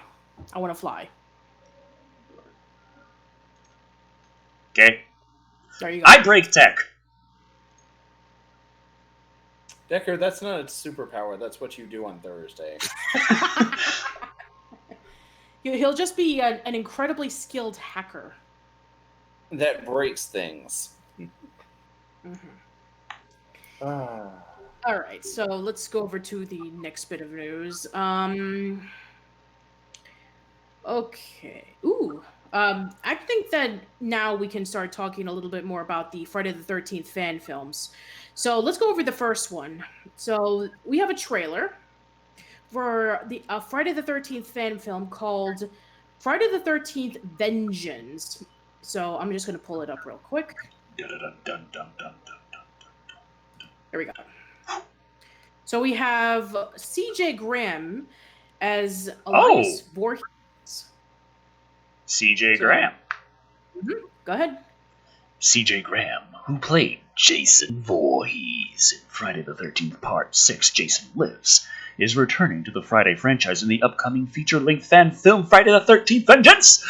This time around playing Jason's father, Elias Voorhees. Today brings the official trailer promising a high-quality production that looks to be a real treat for big fans of the franchise. From director Jeremy Brown, the Kickstarter-funded Friday the 13th Vengeance is being built as a 30 years later sequel, unofficially, to Friday the 13th Jason Lives. The story begins with Elias Voorhees, Jason's father, returning to Crystal Lake, and a string of grisly murders that soon follow his arrival. After hearing the news of the most recent killings, Tommy Jarvis then goes missing, which leaves it up to his daughter, Angelica Jarvis, to rise to the challenge of not only finding her father, but also finding a way to destroy his old nemesis, Jason Voorhees. In the process, armed with knowledge never previously known about Jason, Angelica may prove to be his greatest threat yet. Well, that means that she'd have to... Yeah, never mind. Which culminates in an epic showdown of Jarvis versus Voorhees! With a truly unique story, we believe this is the film fans have always wanted but never gotten. Until now. Brown and his team promise. Interesting to note, that team actually includes Tom McLaughlin, the director of Friday the 13th Jason Lives. McLaughlin was a consultant on the film, which also stars Friday the 13th Part 2's Jason, the late Steve Dash. Found film even features music by the legendary Harry Manfredini. Yes, I know how to pronounce names. Stay tuned for updates on the feature film currently in post-production. Yeah. Also, we got a $20 super chat from Savage Tiger 13. Beware the dwarf, because you know he keeps switching sides, drinks too much, helps make random people king, though he is still the best character of them all. Wait, what was I talking about again? I think I know this one. I'm not sure. Beware the dwarf. He keeps switching sides, drinks too much, makes random people king. I think it's a chess reference. Okay, so we have the trailer, which you guys can see right here, and this is the poster. Father knows best. Friday the 13th Vengeance. He's got that little blood mark on his forehead, but it's a very clean triangle, very similar to the red triangle on the mask. It is the mask. If you actually look really close on... Oh, it's faded in. Yes, it's faded in. Very nice. Okay. Is it because this is my dark monitor? If I put it over on my other monitor, will it show up right? Yeah. Okay. All right, so that is one of the fan films. Let's talk about the other one. So if you guys were disappointed that Tommy Jarvis is not in this fan film, then don't you worry, because the second fan film called Never Hike Alone does have Tommy Jarvis in it, and he's going to be going up against Jason Voorhees. So I'll read this one. Never Hike Alone team teases... I clicked the wrong thing. That's okay. Okay, Never Hike Alone team teases Jason and versus Tom Matthews as Tommy Jarvis in upcoming sequels. As they originally teased back in April, the team behind the incredible Friday the 13th fan film, Never Hike Alone, is planning to expand on their own franchise with upcoming sequels, and they promised over on Twitter this week that an official announcement is on the way. The account tweeted this morning, "To hell with the lawsuit, who's ready for the Friday the 13th showdown of the century? Ghost Jason versus Tommy Jarvis will happen in the Never Hike Alone sequels. Official announcements coming this fall." Opening up with "to hell with the lawsuit" doesn't fill me with the greatest confidence. Oh yeah, for sure. Jason Live star Tom Matthews has made a surprise appearance in Never Hike Alone, and included teaser photo suggests that Matthews will be back in the role as Tommy Jarvis. If fans were impressed with Never Hike Alone 1, then we have something in store coming up. I think this is really going to show the world what the fans can do, director Vincent DiCenti recently noted. Stay tuned for more information. So, sadly, no trailer, but we do have this cool picture on Twitter. So, there you go. All right. So, yeah, I'm actually curious. Which are you looking forward to the most? Friday the 13th Vengeance or Never Hike Alone? One has one has Tommy Jarvis, and the other one has Well, someone looking Angelica Jarvis. and Angelica Jarvis. There you go. So we have the Battle of the Jarvises against Jason Voorhees, or Elias Voorhees, if you want to go for the Vengeance. I feel like that there's a lot of interesting story to find in that one, whereas Never Hike Alone is like, hey, you like Jason? Jason! But also Never Hike Alone, I feel less enthused is actually going to happen. Saying that there's an interesting story for a Friday the 13th movie, even a fan one, is like saying, wow, I found a diamond in my vanilla ice cream. I mean, think about it. Friday the 13th movies were not known for their intricately woven plots, okay? So Never Hike Alone? Yeah.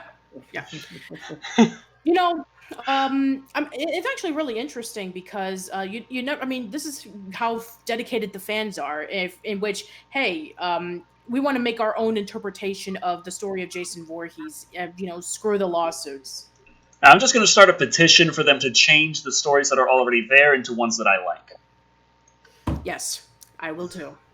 Because I want to have my word said, even if nobody else will agree with me or even care about it.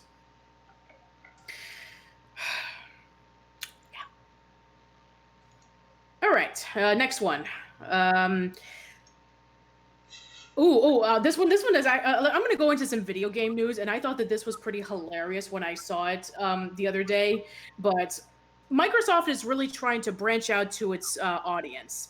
They have their consoles, they have their softwares, they have their games, but to really grasp into a bigger demographic, why not team up with what was it the name why not team up with Lynx, known for Axe body spray, and have a Microsoft grooming kit which features deodorant, shower gel, and shampoo.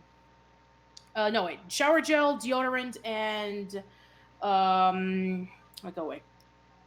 And a video is playing. Go away. There we go. Yeah, what was it? Body spray, deodorant, and shower gel, not shampoo. Okay. So, Creepy, it's your turn. Please read this one. All right.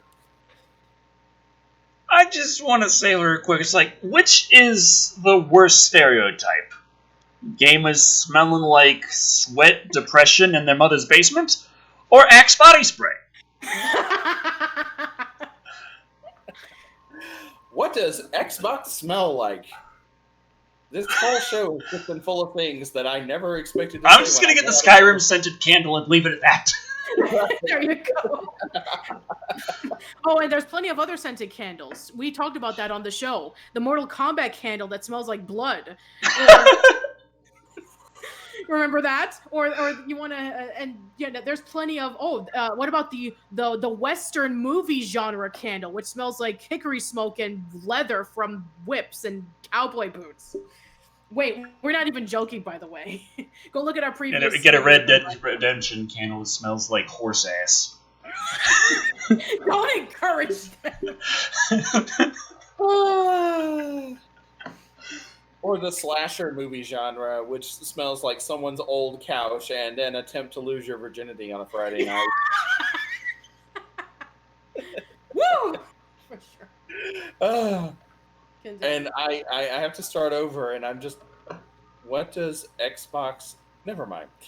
Well, if you buy your groceries from supermarkets in Australia and New Zealand, why wouldn't you? I think You will soon be able to find out. Just ahead of E3 2019, Microsoft has partnered with Lynx, known as Axe in the US, to create a new fragrance called Lynx Xbox. I'm sure it'll be called Axe Xbox when it reaches into the Americas. Yeah. No, that part wasn't what threw me. I knew that already, but I just. Yeah. The range includes body spray, deodorant, and shower gel, so really all of your bases are covered, whether you want them or not. I'm just like, okay, shower gel, so you can smell like your Xbox coming out of the shower. You will smell like it's short circuiting and dying. The official description is simply delightful. Link's Xbox is a fresh scent of pulsing green citrus, featuring top notes of kaffir lime and winter lemon, aromatic herbal middle notes of mint and sage, and woody bottom notes of patchouli and clearwood. Containing a range of natural essential oils, the Xbox Link's range comes with a sleek new look and features a body spray, deodorant, and shower gel. None of this does not sound like something that should come in contact with my body. Xbox ANZ boss Tanya Chi said in a statement that users can spray or wash themselves with Xbox Links to power up before heading out the door in the morning. Power up. Wow. This is going to be her legacy to the world. For sure. And this is what it looks like, people. Lift your game. Xbox Links will be available from July at grocery stores and pharmacies across Australia and New Zealand. There is no yet on if it will be released in other parts of the world. Let us hope not. Please. The creator of the Xbox, Seamus Blackley, said on Twitter that he has no comment about the new line of Xbox body wash. He seems upset about its existence. Okay, this is what he said. Go ahead. I seriously and honestly have no comment. I have no idea what a comment would even be on this. I'm frankly thinking of just going and drinking heavily at this point. I feel like that's the appropriate statement to have. Okay. All right. Also, Live and Wired poll getting set here. What Xbox body spray scent is the most fitting? Our options are as follows. Mountain Dew.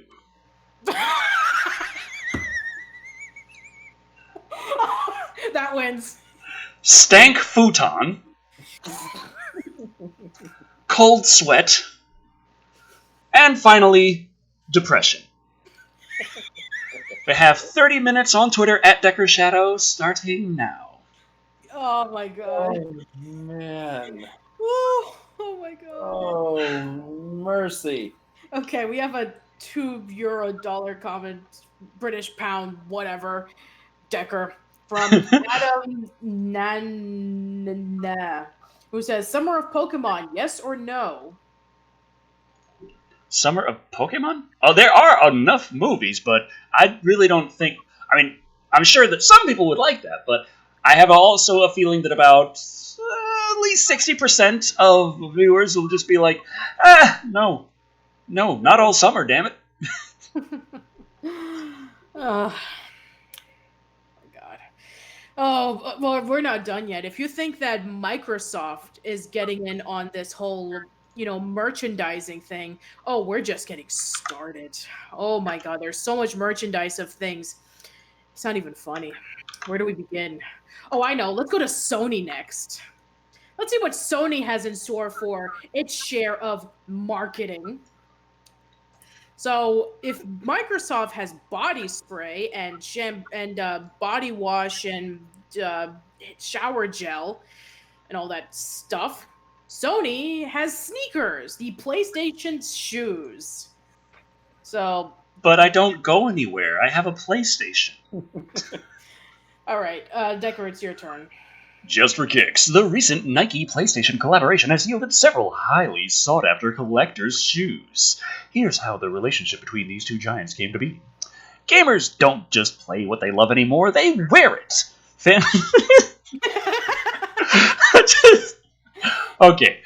Fans display allegiance to beloved gaming franchises just like we do with our favorite musicians. Those gaming people are other things. You're really great fucking... okay. Our favorite musicians and sports teams. You can hardly walk down the street anymore without seeing someone rocking Nintendo, Overwatch, or N7 gear. The proliferation of gaming fashion was largely driven by the exposition explosion of availability in online geek shops, but in the past few years, it started penetrating bigger fashion brands. Vans' line of Nintendo-themed shoes starring Mario, Donkey Kong, and Zelda proved immensely popular when it launched in 2016. Late last year, longtime music merch collaborator Barking Irons launched an entire line of Red Dead Redemption 2 apparel. The biggest gaming fashion moment in recent years, unsurprisingly, came via a partnership between two global brands on the forefront of their respective industries. Sony is riding high on the coattails of the PlayStation 4, the dominant console of this generation. Nike has been on the bleeding edge of shoe innovation and marketing for decades, evidently. The two joined powers in 2018 to create 5 limited edition shoes that sold out immediately, and to this day generate high price tags in resale markets. We spoke to companies about how this collaboration came to be and what the massive success of the partnership means moving into the future. All right, I think that this is what it looks like, by the way. All of its glory. Why do the tongues of the shoes look different? I see PlayStation, I understand that. What the hell is the other symbol? I was wondering that too. Like I was actually thrown off by the fact that DG or something? Right. I don't know. That's a good question. Yeah. I'm sure maybe people will read more into it. Oh, Paul George. PG. Okay. PG. That's just what I like on my entertainment products. I would like to point out, though, that Nintendo back in the 80s went through this thing where they were trying to merchandise themselves, and that was how we ended up with Nintendo Entertainment cereal. Hey, it was like it had the Super Mario and Duck Hunt cereal in one, just like the cartridge. No, it had Super Mario Brothers and Zelda. Okay, then they fucked that up too. Yeah. Right. Okay. And apparently it came in like 2 different bags. So you had to take one bag out in order to get the cereal you liked. Otherwise, you would have Zelda and Mario mixing together in the same bowl. And as we all know, that path leads to damnation. I don't know, there was that Zelda-themed Sonic Lost World DLC? Okay. Oh, boy. Anyway, Oklahoma Thunder's small forward Paul George, what the hell just came out of my mouth, is widely considered one of the world's best basketball players. That's why I don't know. Okay. The 6-time NBA All-Star is one of the hardest defenders to score against, and on the other end of the floor, he's equally tough to shut down. His proficiency on the court earned him a spot alongside NBA legends like Michael Jordan and Kobe Bryant as a Nike signature athlete. That rarefied status gives George the ability to help design and create his own shoe line. Nike designers work alongside the athlete to make sure the shoes reflect their court prowess and personality. When it came time to dream up colorway variants to George's popular PG shoe line, Nike designer Tony Hardman knew video games would likely play a role given the player's passion for them. We just wanted to think a little bigger about it, knowing how important gaming is to Paul and his life. Hardman says, he's always playing, he's always on the road competing, and he loves it. We just know that it was the right connection. It was really natural. That's a PlayStation. Mm-hmm. George expressed interest in creating a PlayStation-themed shoe, which helped rekindle a relationship between Nike and Sony. The companies worked together on a rare PlayStation-themed Air Force One shoe back in 2006, and were already in preliminary discussions about doing a follow-up. Sony loved the idea of working alongside an athlete as passionate about games as George. We thought, wow, what could be better than this, says Eric Lempo, PlayStation Senior Vice President of Marketing. You've got a guy who's a legitimate fan of the PlayStation 1. Oh, yeah, okay. I just kind of confused me because I'm like, this is somewhere between PlayStation 4 and Xbox One, my brain went. You've got Nike, and you've got PlayStation. If we could all get together and do something interesting, it would be great. Yeah, and we have some sketches of the PlayStation shoes. So there's, they were really going hardcore for this, for sure. Mm.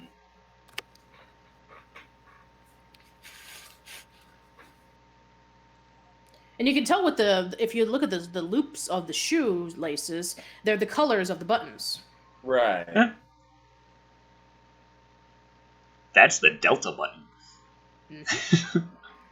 Everyone keeps telling me it's triangle. I'm like, it's the Delta button. Delta! Yep, that should be it. Okay. So, yeah, I think we get the gist. I don't think we really need to read any more. I think, okay, one more. I think this one right here. Ooh, look at this one. The Wolf Grade PG. Oh yeah, this is from the original PlayStation design. This looks really nice. Okay, I think this last comment should do, Decker. Nike typically makes only a limited number of its themed shoes, so supply almost never overshoots demand. This has led to a lucrative resale market on sites like StockX and GOAT, where users spend some exorbitant amounts of money for highly sought-after sneakers. I have no idea why. Interest proved high for the PG2 PlayStation model on these aftermarket sites, selling for as much as $1,000. The success led to 3 other PlayStation-themed PG 2.5 colorways, one of which tapped into nostalgia by using the original PlayStation Wolf Grey color palette. Yeah.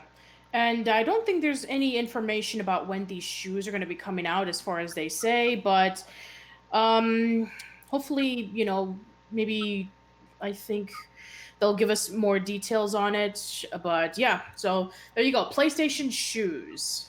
Technically, I could buy 2 Nintendo Switches and just tie them to my shoes, and it would actually be cheaper. Yeah, you're not wrong. Bill Cage asked, everybody wanted self-lacing shoes after Back to the Future 2. They actually did make some. But they made a limited amount, and whatever money was there was for Michael J. Fox's foundation for what was the condition that he had again? Parkinson's disease? I believe so. Okay, so yeah, I think that was what they did make a few shoes though, and I think that whoever bought it, it was raised for the foundation to find the cure. So those shoes do exist somewhere. I'm sure they go for like thousands of dollars. Though technically, I don't think they ever really self-laced, or at least not in the same way as they did in the movie. No. But also, our technology's not there yet to be able to do that consecutively and be safe. So that's kind of a thing. It's like, we could make self-lacing shoes, but if they're not calibrated right, they could break all the bones in your foot. Mm-hmm. I just wanted to put my shoes on and go for a walk. How did my ankle?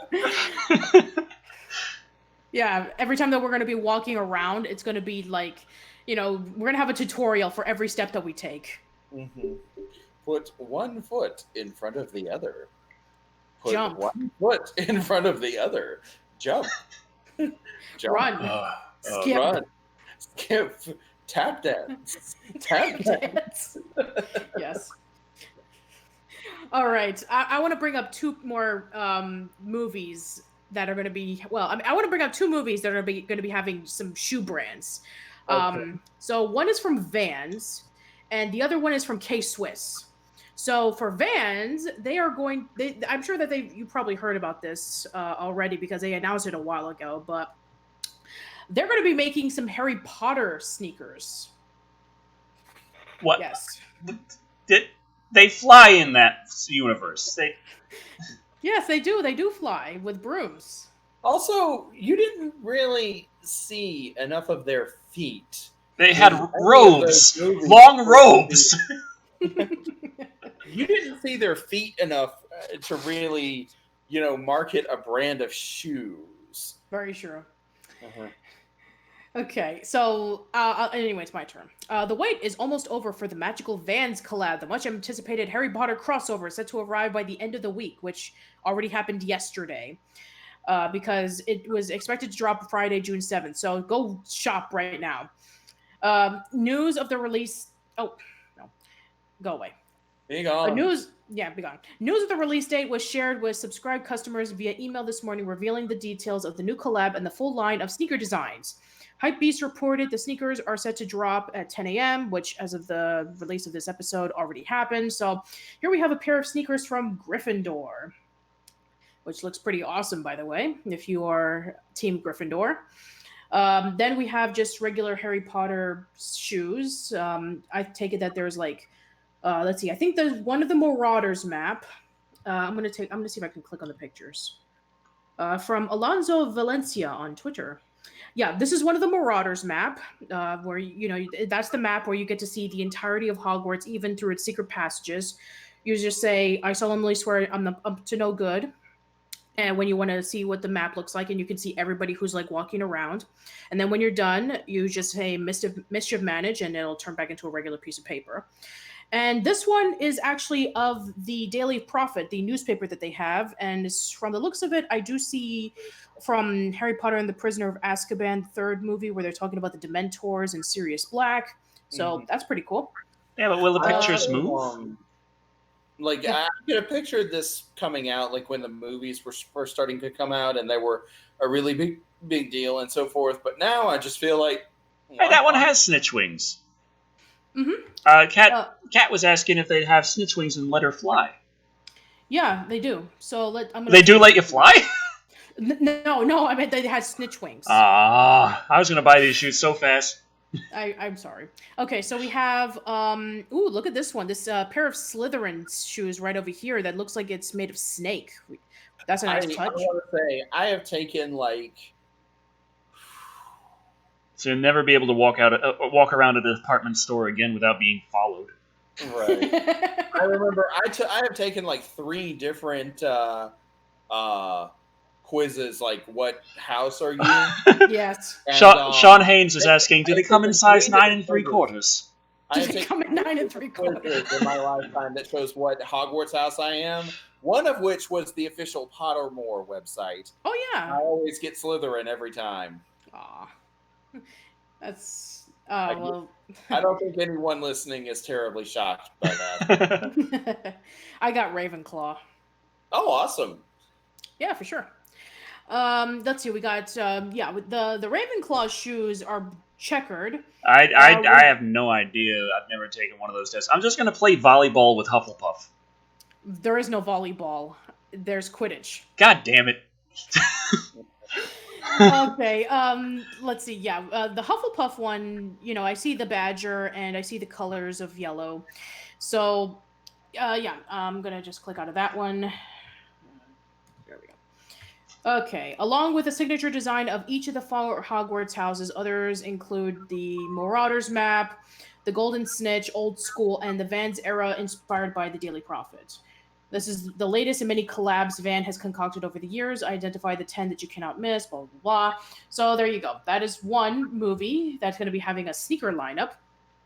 Now let me talk about the other one, which is actually pretty perfect because of today's date. How many shoes? There's one more pair of shoes, I promise. And then we'll get to the toys and action figures. Oh, okay. Okay, so let me bring up the last pair of shoes, and it's a good opportunity because of today's day, which is the 35th anniversary of Ghostbusters, believe it or not, as well as the same day that Gremlins came out. So, There's something strange. yeah, watch both of those movies. In your neighborhood, what you gonna do? Run like hell to buy these sneakers. Yes, we have Stay Puft Marshmallow Man sneakers from K-Swiss and Foot Locker. Well, at least they sound comfortable. That's true. They do sound very comfortable. Light and fluffy. And you have there's a YouTube video with Dan Aykroyd looking at them. So Corey 2000's asking Decker Shadow inspired shoes. That should probably be my next piece of merch. Oh yeah, for sure. Live and Wired shoes. I like the mugs, but you can't. They're not good for your feet. I'm sorry. All right. Okay, Creepy, it's your turn.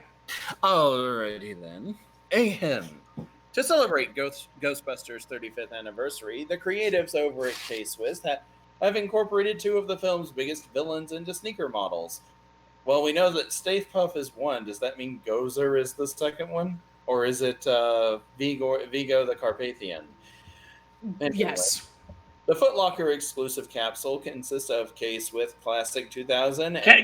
Can the demon guard dogs be the just morning slippers? Sure. Yeah, that'd be awesome. Yeah. And SI-18 International silhouettes, seeing the former dressed in the colors of the Stay Puft Marshmallow Man, while the latter sports an ectoplasm green of Slimer. Oh, okay. Wait. Slimer wasn't a villain. He was just kind of a minor antagonist.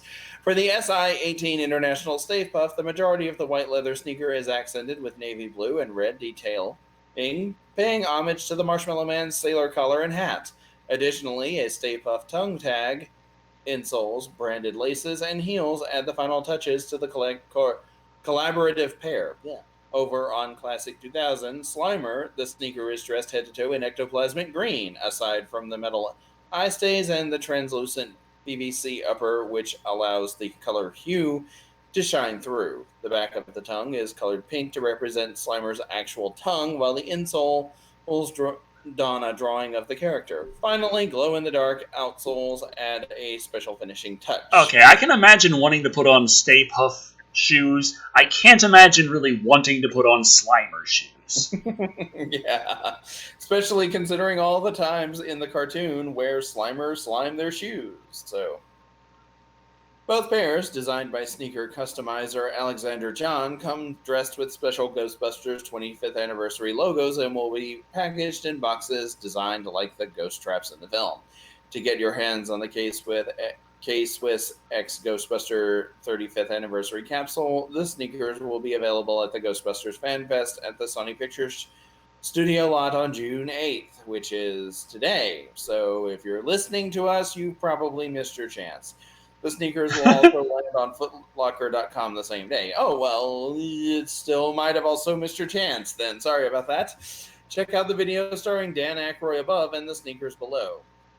Because Dan Aykroyd cannot simply appear in something, he must star in it.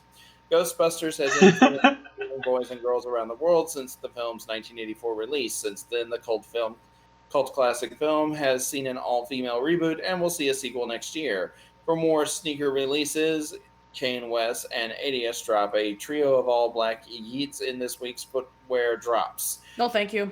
Okay, good. I was worried we might actually have to do another. No. Kanye West has more shoes. Let's go get him. I think we're done with shoes for today. Yeah, we're done. We're done with shoes, and no more video game themed body lotion. No, not body lotion. Body washes and shower gels. We're Video done. game themed lube. Yes. Also, I call this one easy mode. There's the Slimer shoe.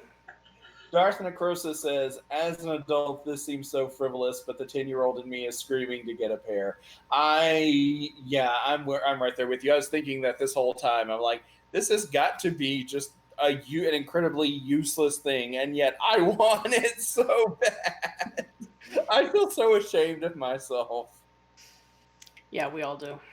Sean Haynes says, might as well get Blues Brothers shoes when you walk and plays a Peter Gunn theme.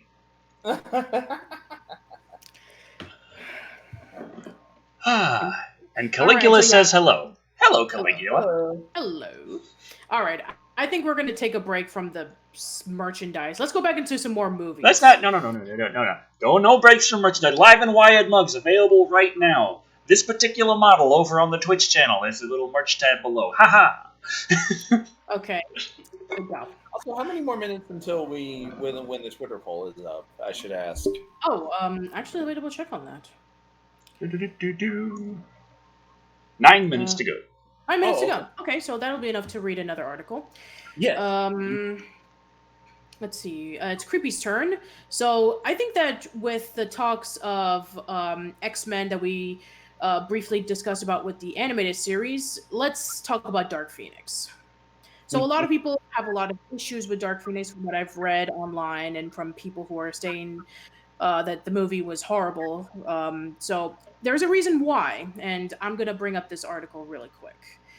The reason why that if you didn't like Dark Phoenix, the reason why was because the film was, the script was being rewritten on a daily basis during its production. Mm-hmm. So go ahead, Creepy. Well, there's a good reason why X-Men Dark Phoenix is one of the worst X-Men films that has been made. Writer and director Simon Kinberg was rewriting the script on a daily basis during production. No wonder the movie needed excessive reshoots. I went out and saw the movie last night, and it was laughably bad. I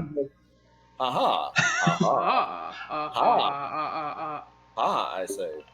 I was really hoping that this movie would be better than expected, but it wasn't. It just amazes me that they still couldn't get this Dark Phoenix story arc right. The writing on the movie was pretty terrible, and you can tell that they were writing the script as they were shooting the film. The actors did the best they could with the material, but it still doesn't work. During an interview with Screen Rant, Sophie Turner revealed, Simon and I would sit down for 2 hours every day and just comb through each page of the script. There were rewriting being done all the time. Okay. There was rewriting being done all the time. Okay.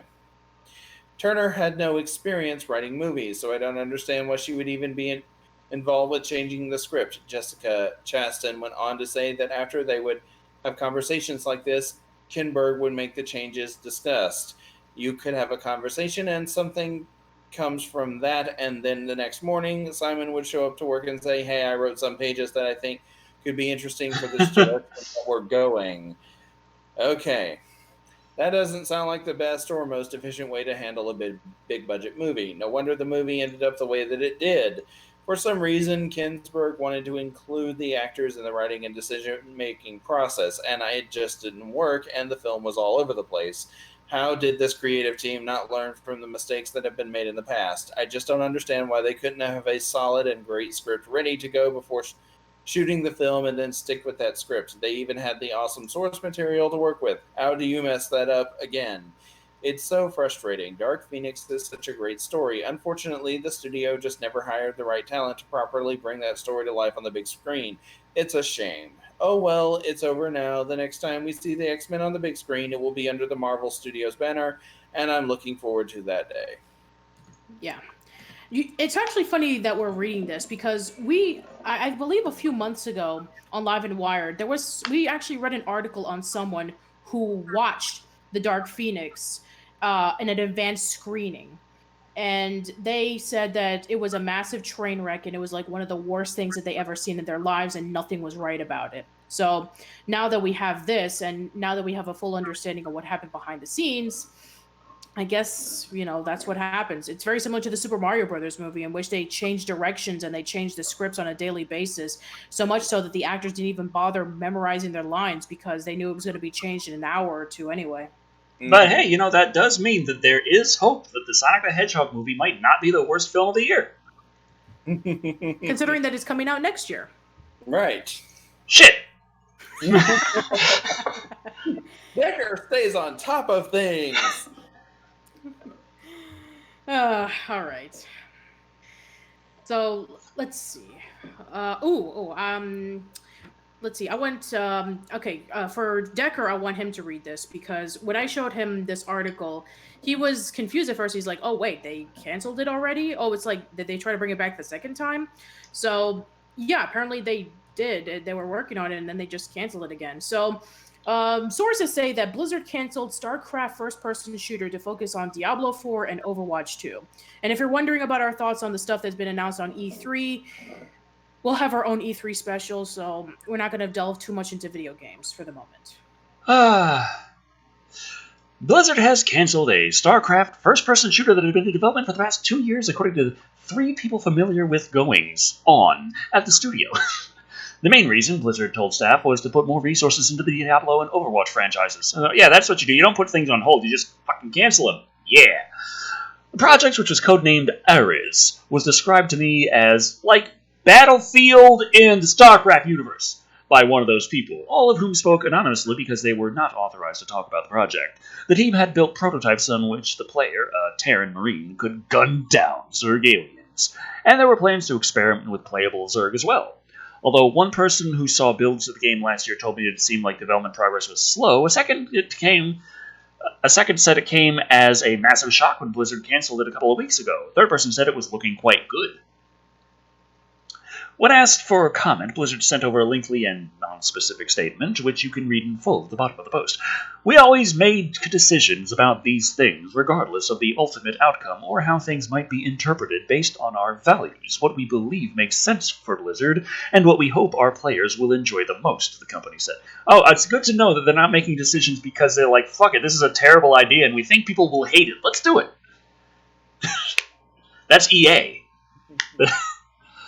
Nobody was laid off as a result of the cancellation, and according to staff, Blizzard told the team that Ares was getting axed alongside a second unannounced mobile project, so that the company could move many of them to the upcoming Diablo 4 and Overwatch 2, both of which are expected to be at Blizzard's marquee announcements at this year's BlizzCon. Of course, we saw last year, when it comes to BlizzCon announcements, anything can change.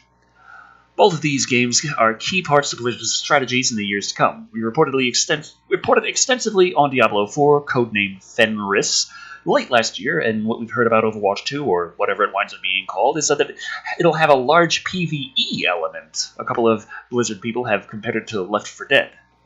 Ares first entered development in 2017 as an experiment to see what the team could do with StarCraft on the Overwatch engine. An engine is a suite of tools and resources. I know that. Okay. And Blizzard has been hoping to move as many games as possible on the same technology in order to make their infamously slow game productions more efficient. The plan revolves around the new shared engine that's being adopted by multiple Blizzard projects. Heading up Ares was veteran Blizzard director Dustin Browder, who formerly led Heroes of the Storm and StarCraft II, and it was planned to be the next game in the StarCraft universe. Of course, this isn't the first time Blizzard has canceled a StarCraft shooter. The infamous StarCraft Ghost, a third-person shooter stealth game that would star the Terran Ghost Nova, went through several developer changes and public delays after its 2002 announcement before it was finally axed in 2006. Was it ever actually officially canceled, or did they just say it was indefinitely delayed? It's highlighted, which I assume is probably, maybe? I don't know, but... Last I remembered hearing was it was just it was not canceled, but it was not coming out. So take from that what you will. Sure. So, yeah, that's why when she first brought that up, I was thinking, wait, are we talking about Ghost? Were they still working on that? Because did they ever not actually cancel that, and then were they working on that? And then is that now re-canceled or canceled for the first time? Is, StarCraft Ghost a pretty similar concept, except third person, and I guess not multiplayer, if they're saying that's kind of like Battlefield. But still, Terran versus Zergling. Well, I think Terran versus pretty much everything else in the StarCraft universe. But mostly, everyone likes the Zergs. Yet you're always terrified of the Zergling rush, unless you got really good defenses. Yeah. Right. And then there's a long statement from Blizzard if you want to go check that out. So, yeah. So we would have had a StarCraft first-person shooter, but we need to make more room for Overwatch. Yay. Overwatch 2! Yeah, and I played the beta version of Overwatch, and I didn't find it to be that great. I wandered around for 10 to 15 minutes with nothing until somebody stabbed me with an axe. I've got Overwatch. I enjoyed it. I got it when it came out, had some fun with it. I don't quite understand the whole I will play this every day. I can understand it to an extent. It is something that you could just keep playing and enjoy how everything works together and get better at. But I'd rather do that with EDF. Okay. Creepy, do you have anything to say about Overwatch? Not really. Sorry. Okay. And this sounds like typical video game company behavior. Demon Orc on Twitch says that actually they shifted Ghost into a novel that they kind of read, so it was technically canceled, at least as a game. Okay. I guess that makes sense. Right. Just makes me glad I never went into the video game industry like I planned to do. You too? Yes. I was thinking of being a programmer. Could you imagine? I'd work for Bethesda. I'm just thinking about all the technical problems you have now, and I'm like, wow. I'd work for Bethesda. Mm-hmm. I think we have the results ready. Oh, good. Let me fire. Yeah, I'm gonna look it up. Ah, yes. Oh, okay, here we go. That was over 50% for the longest time, but it actually got a little less than 50% by the end. Okay. So maybe if we redid the poll with the top 2 contenders, it might have actually gone differently. Maybe. So according to the poll, we have, for those who are just joining us, the poll was, what Xbox body spray scent is the most fitting?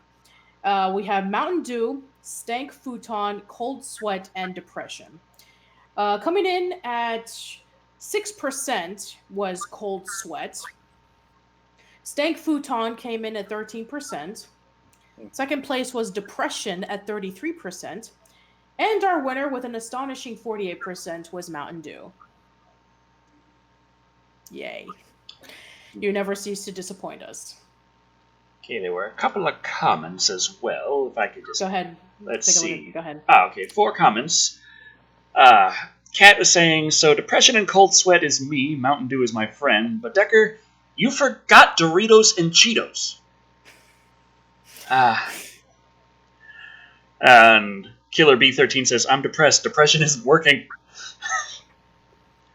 And Jolly Ronin says, you should have added all of the above option because they will all lead back to depression. And Robert Murphy says, honestly, there's a toss-up between Mountain Dew and Stank Futon. Both bring up such fond memories.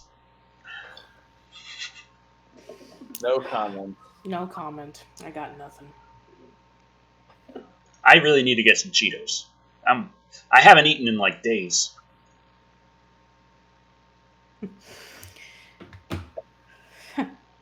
Right. Except for that chicken, but that doesn't really count. Okay. All right, so let's go over to our next bit of news. So, I actually want to bring this up.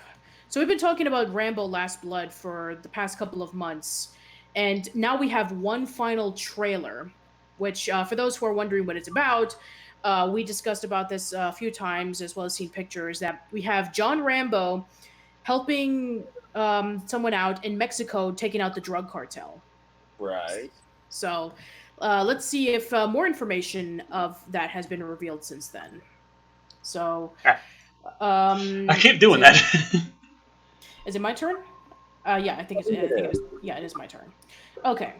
37 years after drawing first blood, haha, Sylvester Stallone is back for Last Blood. A few years after finding success in returning to the role of Rocky Balboa for Creed, the 72-year-old actor is doing the same for his legendary action hero John Rambo.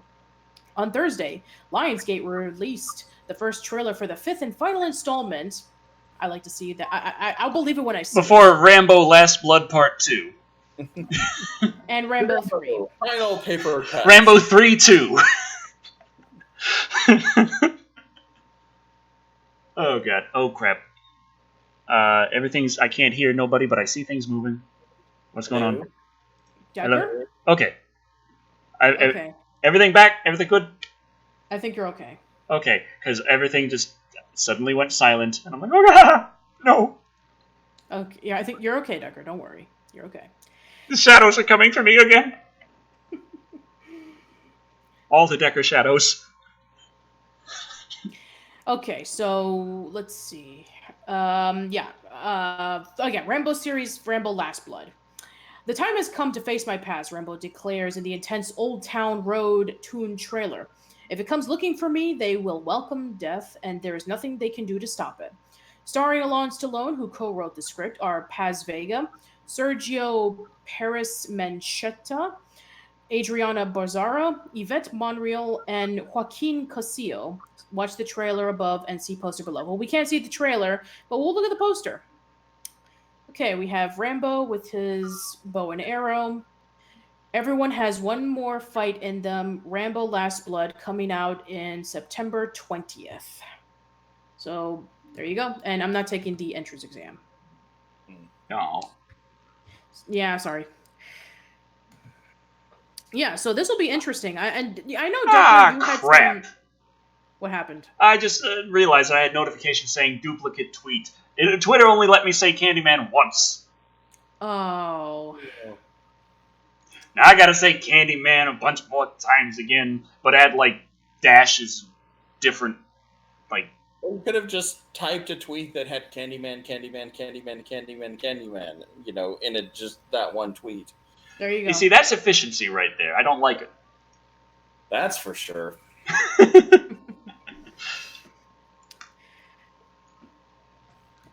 So I'm actually interested about this because a lot of people, they have split reactions towards Rambo 4. A lot of people like the realistic depiction of war. Others thought it was way too serious. So we'll see how, let's take away Rambo from war and let's let him deal with the drug cartel. And let's see how that turns out. Well, we'll see. We'll see. I assume that it's going to be kind of like Rambo, as in Rambo 4, where everything's just going to be extremely dark and violent. But I'll be prepared for it this time. For sure. Right. All right. So this one actually came as a surprise to me when I saw it just a few days ago. So the Uncharted movie has been in developmental hell for over a decade at this point, switching between writers and directors and actors. And now according to what this particular article from the Hollywood Reporter says, they are set. And they said it's going to be coming out in December 2020. And the person who is going to be our Nathan Drake, because we cannot have Nathan Fillion anymore, even though there is a fan film of it and you should check it out on YouTube, is going to be Tom Holland. And no, I don't want this ad. Go away. Okay, so Creepy, it's your turn. All right. Sony has also set dates for Kevin Hart's Fatherhood and Camila Cabello's Cinderella. Which Oh, damn, Sony has a lot of control over Kevin. Right. For sure. Sony's Uncharted movie will be hitting during the holidays next year. Sony has set a December 18, 2020 release date, again, 2020, for the video game adaptation, which stars Tom Holland as treasure hunter Nathan Drake. An Uncharted movie has been long in development, with THR reporting 2 years ago Holland was joining the project. In January, it saw 10 Cloverfield Lane director Dan Trachtenberg come aboard, following the exit of filmmaker Sean Levy. The latest draft of the screenplay adapting the Naughty Dog video game is coming from Jonathan Rosenberg and Mark Walker. Uncharted is going up against Steven Spielberg's big-budget West Side Story remake, which Fox is opening the same day. West Side Story remake versus Uncharted.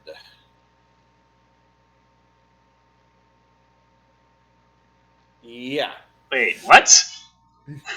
I said that out loud. West Side Story remake versus Uncharted. Sony announced a slew of other dates Thursday, including an April 3rd, 2020 release for Kevin Hart and director Paul White's Fatherhood. This film adapts the book by Matt Logelin,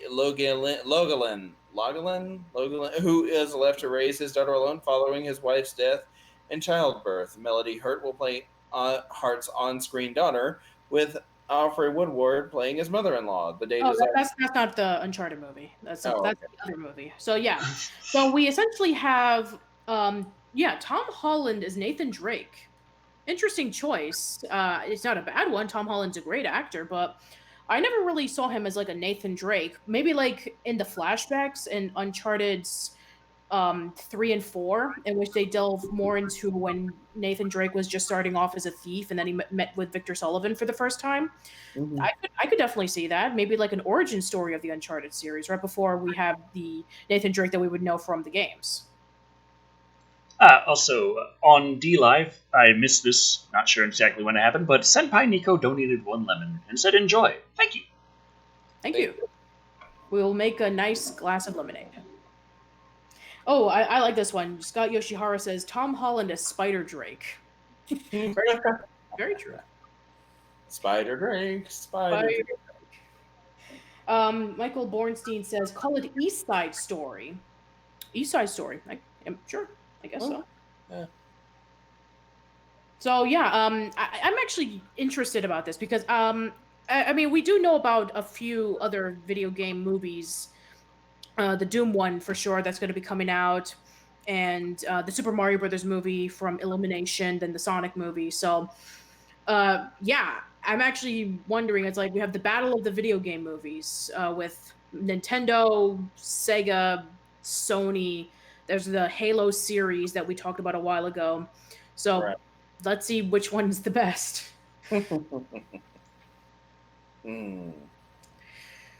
All right, so let's go over to our next set of news. This is actually a really interesting one. We have a documentary to talk about. So we've talked about our fair share of documentaries in Live and Wired. There was the documentary about the horror series from the 80s. There was the documentary about the action movies from the 80s. There's documentaries about celebrating certain people and what they did. So in this case, we have a documentary called Icon, the Robert Englund story, which talks about Robert Englund. So I'm just going to pull this up real quick. So it's what was it? Decker's turn. I believe. Yeah. So it's Decker's turn. Let me just pull it down. Um, okay, there we go. Right here. Okay. Okay, from the makers of RoboDoc, the creation of RoboCop, Pennywise, the story of It, and You're So Cool, Brewster, the story of Fright Night, comes Icon, the Robert Englund story. The Robot Englund story. A brand new documentary celebrating the work and iconic status of one of horror's true legends. If you'd like to pitch in and secure a copy, the Docs Indiegogo campaign is now live. The press release details the project. Since first donning a tattered fedora and glove of eviscerating blades in 1984. Did he have a fedora? I just remember the red and green sweater, personally. It was a little more. I think they're referring to the hat. I guess that the hat, yeah. The Nightmare Fedora coming for you! Robert Englund has become one of our generation's most beloved horror icons. Englund has risen to stand shoulder to shoulder in the pantheon of movie legends alongside such greats as Boris Karloff and Christopher Lee. His portrayal of Freddy Krueger is without a doubt a moment as visceral to the horror genre as Chaney's werewolf or Karloff's groundbreaking realization of Frankenstein's monster. Yet, few realize the depths of Englund's true power as a character actor, away from the latex mask and iconic red and green jumper and fedora. A classically trained actor and talented director, Englund has starred in many well-received movies in the years since Freddy's cinematic birth, as well as directing his own feature film. But hold on just a second. Jonathan Crosa says Doom is getting another movie. Yes, we talked about this in a previous episode of Live and Wire. The movie is called Doom Annihilation. Oh god! Oh god! Yes, that one. The one that has nothing to do with the other Doom video games. That one. And everyone's telling me, yes, it's fedora. But no, it can't be a fedora. You have to have a trilby and pretend it's a fedora. It's an 80s fedora, Decker. It's God different damn than it. 80s fedora. The 80s were a time period when there were a lot of different standards for things. Sure.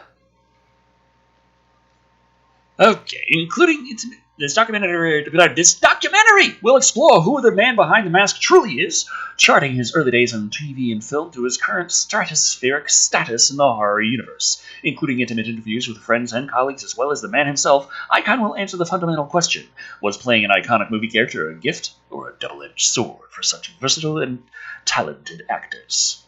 With interviews from Robert himself, as well as Nightmare on Elm Street alumni and cast and crew, the likes of Urban Legend, 2001 Maniacs, and 976 Evil, Behind the Mask, The Rise of Leslie Vernon, Wishmaster, V, Dead and Buried, Phantom of the Opera, and many more, Icon is truly a celebration of the horror genre classics from the 1980s to present day. Icon will also explore the fandom of horror icons such as Kane Hodder, The Man, The Legend, Doug Bradley, Nick Castle, Jeffrey Combs, Brad Dourif, Tony Todd, as well as many others, and how cinema has created such iconic and memorable horror characters in the same vein as Robert Englund's Freddy Krueger. Writer, producer, co-director, and lifelong Robert Englund fan Gary Smart said if anyone deserves this sort of recognition, then it's Robert Englund. He has been a mainstay in horror cinema for nearly 40 years and without question has risen the ranks of horror alongside Vincent Price, Peter Cushing, and Christopher Lee.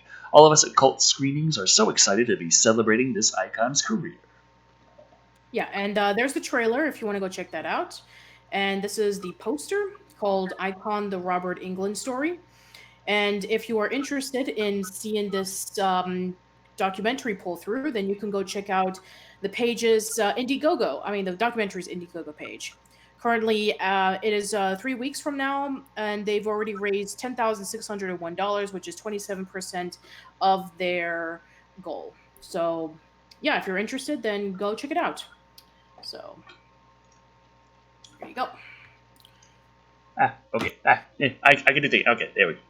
There you go. I'm just clicking around stuff like, I don't know what I'm doing. I'm like, Okay. You're good to go. All right, I'm just going to pull out another article, which this one is actually really good. We haven't talked about Jurassic World in a while. So I'm going to pull out this one. It just came out a few days ago. For Jurassic World 3 and a possible group of people from a previous movie might be joining in.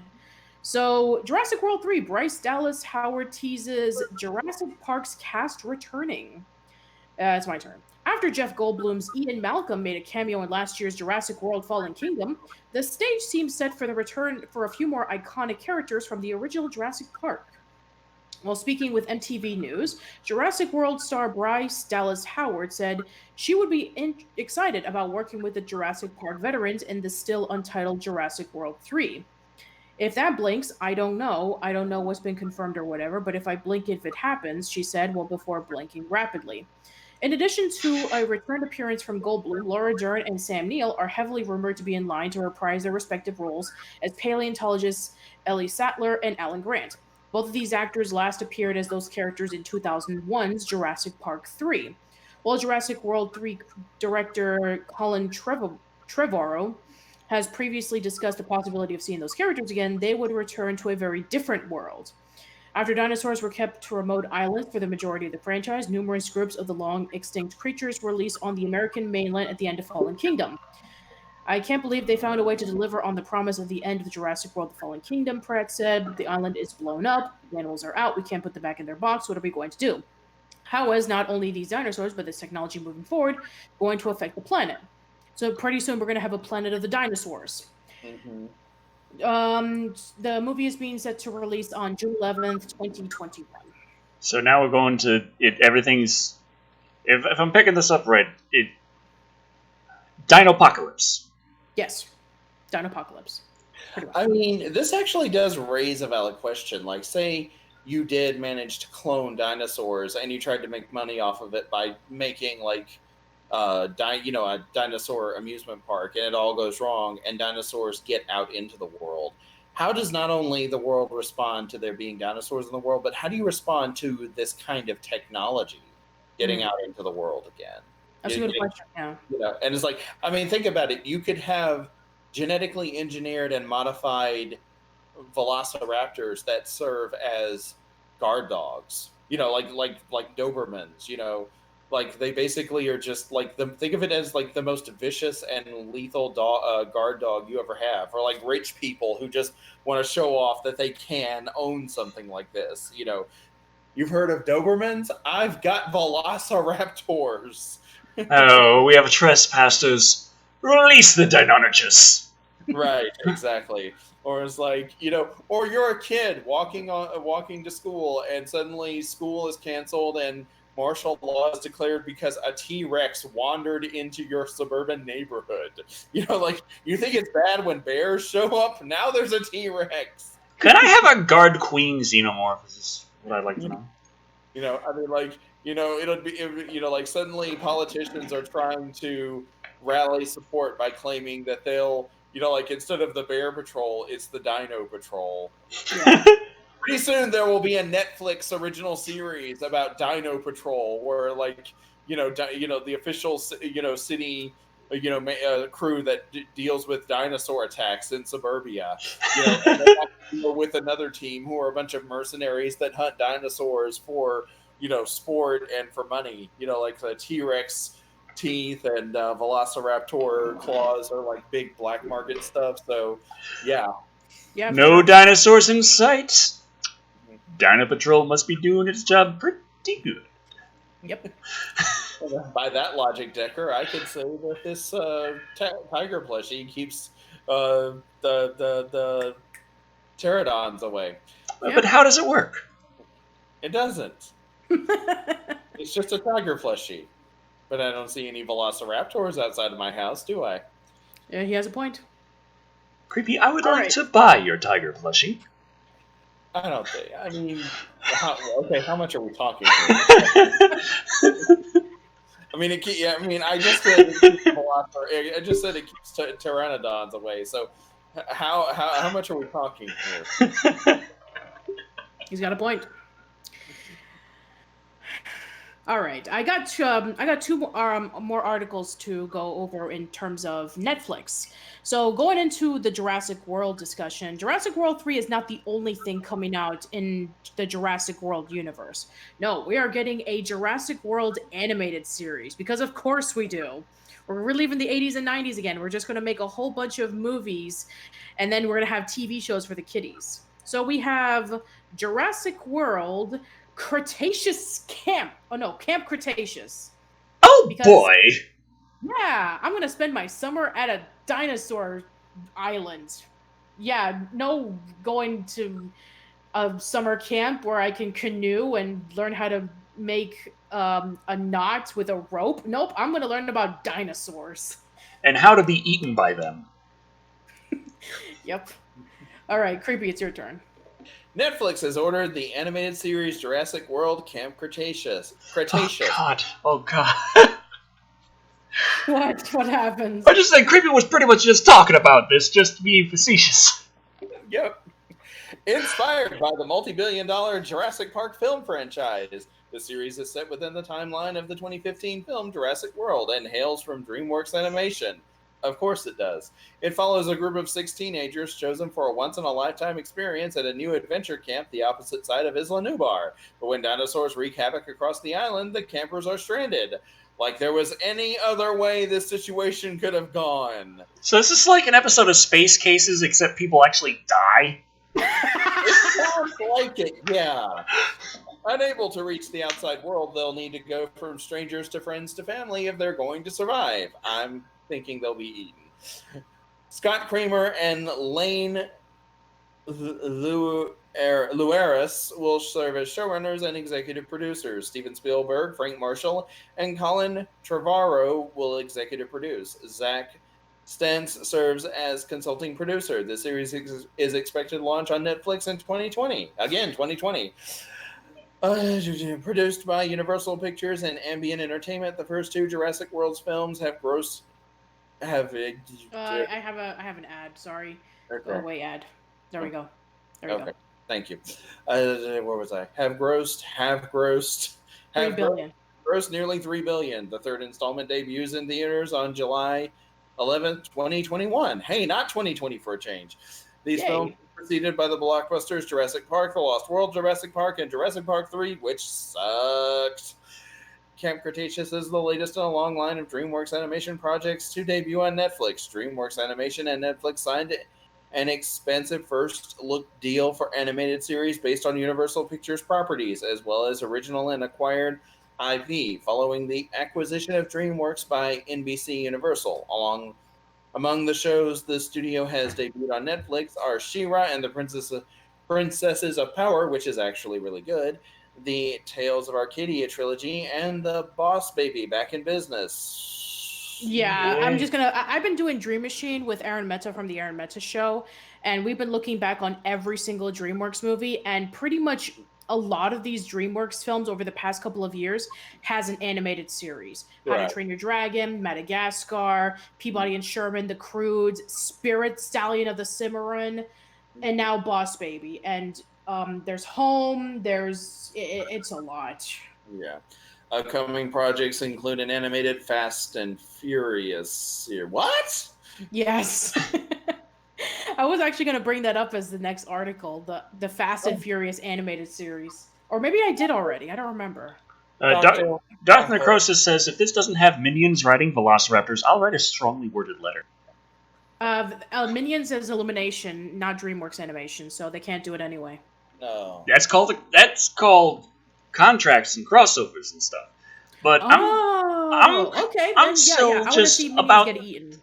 It's like you have this situation where it's like, logically speaking, this is going to be a kids show about kids being horribly mutilated and dying.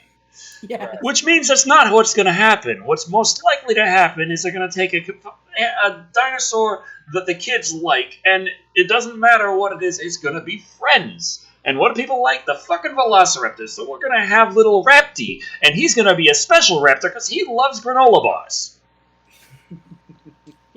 For sure. Well, there's, if you don't want that, then there's always the SpongeBob spin-off prequel, Camp Coral. There's that, if you want to not watch any dinosaurs. I'll watch Rapti eat granola bars. Yeah, me too. Yeah. Anyway, Fast and Furious animated series. Yes. All right. I have one more Netflix animated series to talk about. This one actually looks pretty promising because we have the Russo brothers involved, who you may know the Russo brothers for a lot of their Avengers movies, more recently with Endgame. they are going to be creating the animated series based off of the popular card game Magic the Gathering. So, Decker's turn to read this one. So, go Okay. ahead. Okay. Netflix has announced that Avengers Endgame directors Joe and Anthony Russo are executive producing a Magic the Gathering animated series for the streaming service, presenting a new storyline in the property. Vancouver, Canada's Bardell Entertainment, the Dragon Prince, is handling the animation, but today's announcement doesn't reveal when the show is slated to air. We have been huge fans and players of Magic the Gathering for as long as it has been around, said the brothers in a press release. So being able to help bring these stories to life through animation is a true passion project for us. Also, we hope that the profits will help offset the costs of what we've sunk into playing this game over these years. Mm-hmm. Yeah, for sure. I just hope that if the company that did do the Dragon Prince, it doesn't look like season 1 of Dragon Prince, because that was very stilted and choppy, and is more like season 2 Dragon Prince, where it was actually a lot more smoother. So yeah, this actually looks really interesting. So we have another animated series on Netflix, which instead of as opposed to like Castlevania and Carmen San Diego, we have one based off of a card game. So that'll be a lot of fun. I mean, I guess it'll make us, it'll whet our appetites for the, Dungeons and Dragons movie whenever that comes out. I know. Yeah. That was revenge for all the times that I disappointed you, isn't it? Or at least some of them. Some, not all the revenge.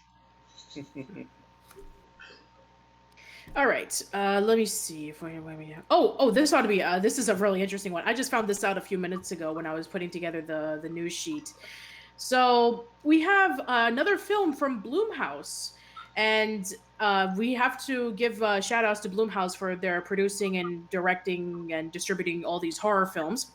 And this is a really weird one. I mean, if you thought that making a movie based off of an Ouija board was weird, let's see if we could do a horror movie based off of a magic 8-ball. A Waluigi board? Yeah, you remember the Ouija board? You know, that one movie with the Ouija board? Right, I do. How do you... What? Yeah, I know. Watch the second one, because the first one I heard sucked. If the magic 8-ball isn't doing so good, just stop shaking it.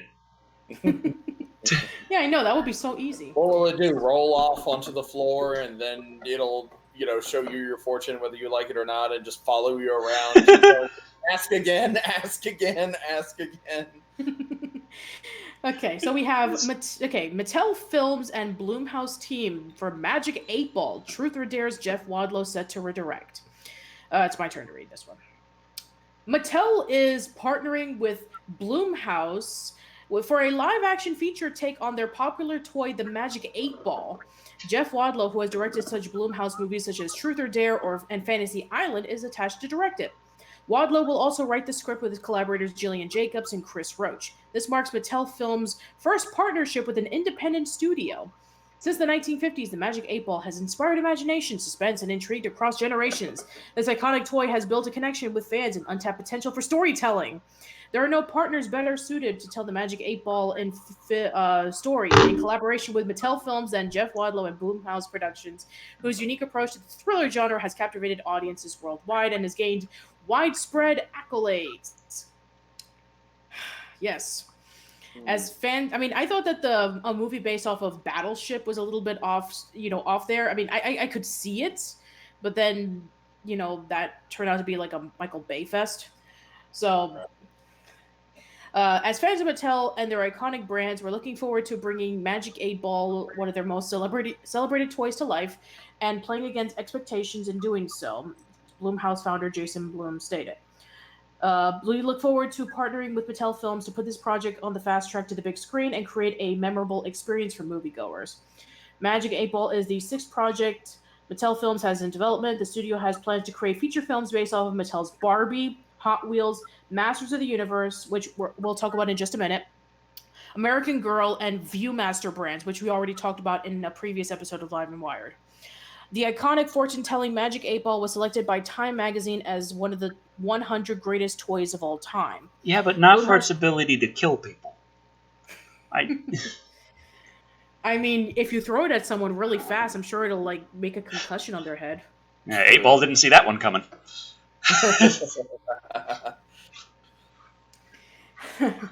Let's see. Blumhouse Productions counts more than $3 billion at the global box office from its library. The studio is known for pioneering a new model of studio filmmaking with its focus on high-quality, micro-budget films. Last weekend, Blumhouse thriller Ma, made for $5 million before P&A, amassed an $18.26 million opening. Throughout the last decade, Blumhouse has built franchises such as Happy Death Day, The Purge, Insidious, Ouija. There we go. Oh, they did Ouija. Okay. So they were the ones. Okay, so I take it that as soon as they were done with Ouija boards, they're like Magic 8 Balls next. Goddamn, we Next are going to thing- get this Snakes and Ladders movie, Yeah, aren't we? we are going to get Snakes and Ladders next, and then afterwards we're going to have Operation, where we have a crazy doctor who's going to be operating on some guy, and you get to see his. You probably like stuff his bones. What have you done to my nose? It's my new life support system. If you're dying, it's gonna buzz and light up, and I'll know not to do that. Oh my god. Oh my. Okay. And Paranormal Activity. Blumhouse was behind such Oscar-winning movies such as Get Out from Jordan Peele, Best Original Screenplay, Black Klansman, Best Adapted Screenplay, and Whiplash, Best Supporting Actor in Film Editing and Sound Mixing. Wadlow's Truth and Dare grossed more than $95 million worldwide off of a $3.5 in estimated production cost. He is repped by UTA, Artists First, all those people. Matanui says, is this going to be one of those movies where they have the item that can see the future but with negative consequences? That would be a possibility. They're probably writing that on their notes right now. 9 years ago, Magic 8 Ball was in development at Paramount with John Gunn and John Mann writing. So they actually wanted to do a movie on this. Sure, I've seen worse ideas for a movie, like Count Chocula, Frankenberry, and Booberry. And now they're having people online saying, "Have you ever had an idea? Share it to them." No, that's not a joke. Yeah. Yes, I remember us talking about that very thing. Yep. There's some depressing news on this show. You know that? Yeah. Enter 21 Lola said the next horror movie will be about the magic conch shell. Will I die? Yes. The conch has spoken. As he holds it into his mouth. For sure. For sure. All right, let's take a break from the depression and let's go into some nice things because let's do that. So I want to bring up some toys because toys are cool. So here we have NECA, the figurine company. They debuted Batman vs. Predator and Superman vs. Aliens, San Diego Comic-Con exclusives. Well, unless the aliens have kryptonite in their blood, I'm not so certain that's really... I mean, Batman's got it cut out for him. That's going to be an awesome fight. Superman, he can just kind of fly through with his fist and just bash everything one apart, and that's it. Actually, there are aliens that have claws that have been able to damage Superman. Doomsday, for one. He had bone protrusions that worked like spikes, and they were actually able to break Superman's skin after he got tired enough. Yeah, but a xenomorph, alien said just shoot them, they die. Yeah, well, Superman has two weaknesses, magic and kryptonite. Right. So, I don't know. Biomechanical sex horror count as magic? Sure. It has magic in it, then yes. Mm-hmm. Okay, so whose turn is it to read? I feel like Decker should take this one. It's go ahead, Decker, you take this Predator one. Related, so, well, he'll either be thrilled or enraged. So. I think he'll be thrilled because I saw some of the pictures of the figurines and they look pretty cool. Okay. Two fan favorites, DC Dark Horse comic book crossovers, Batman vs. Predator and Superman Aliens, are being immortalized in action figure form for 2019's Comic-Con International in San Diego. The two sets, produced by NECA, bring the iconic meetings to life in 7-inch scale, with over 30 points of articulation. Okay. Batman vs. Predator was written by David Gibbons and illustrated by Andy and Adam Kubert, spawned 2 sequel series. 1995's Superman Aliens, meanwhile, was written by Dan Jurgens and illustrated by Jurgens and Kevin Nowlan. That series spawned just 1 sequel. Because the Batman Predator crossover is just that awesome of an idea. Yeah, so we have our first picture right here. So we have Batman with the Predator. Looks like Batman has some pretty cool armor, which in the 90s, if you ever take a look at like some various comic books, for some reason they were so obsessed with armor. A lot of superheroes needed to wear armor for some reason. Mm-hmm. They might be super, but they could always use a few more hit points. Yeah, for sure. Oh, Adventure Jedi 24 says, don't forget red sun radiation. That's another Superman weakness. Oh, thank you very much. Ah. So he could be teleported to a world that has xenomorphs on it, but it's under a red sun. Then he would be screwed. Okay, there or you go. near a red sun, so he's still super, but they can hurt him. Right. Okay, here's another one. I know, there are solar systems with multiple suns. I can imagine one being yellow, one being red. Yeah, That's for sure. That's true. That's For true. sure. And the red one and the yellow one is further away, so the red one affects him more. Yeah. Mm-hmm. Okay, now we have Superman with the alien. Just punching him out as he does. Yep, Right. like you do. Mm-hmm. He's wearing the classic costume, I see. Yeah, I take it this is for the 95 version, because that's when the comic came out. So I don't know if I can see from the back if he has the mullet. I don't think he has the mullet. Super mullet? Yes. No, no super mullet. No, okay, good. No super mullet. Super mullet. But you can switch out his fists for his flying hands. Or I'm just going to pose him like he's doing karate chops. Okay, that sounds good. Super karate chop. Karate chops the xenomorph. Chops his tail. Chops his head in half. Oh, the real Mullins asks, does anybody know if Superman is acid proof? We need answers. That's a good question. Hmm. Well, his clothes seem to be. Yeah, I guess so. I mean, maybe he'll have to wear armor. Though technically, if I remember right, wasn't the super explanation for why Superman's clothes just don't get torn to shreds from everything is that he has a kind of telekinetic barrier just like barely off of his clothes. So it looks like the bullet hits him in the chest, but it actually just kind of disintegrates 0.5 millimeter off of his clothes. Okay, that makes sense. Okay, yeah, so both action figures set at $60, and they're San Diego Comic-Con exclusives. And limited quantity to those who can't make it to the event. Visit the website for pre-order details. So if you're interested, then yeah, go pre-order it or go to San Diego Comic-Con this year. So there you go. Okay. All right. Awesome. All right, I'm going to bring up one more article, and then afterwards we have to go to the YouTube news. Sadly. I was wondering why. I know.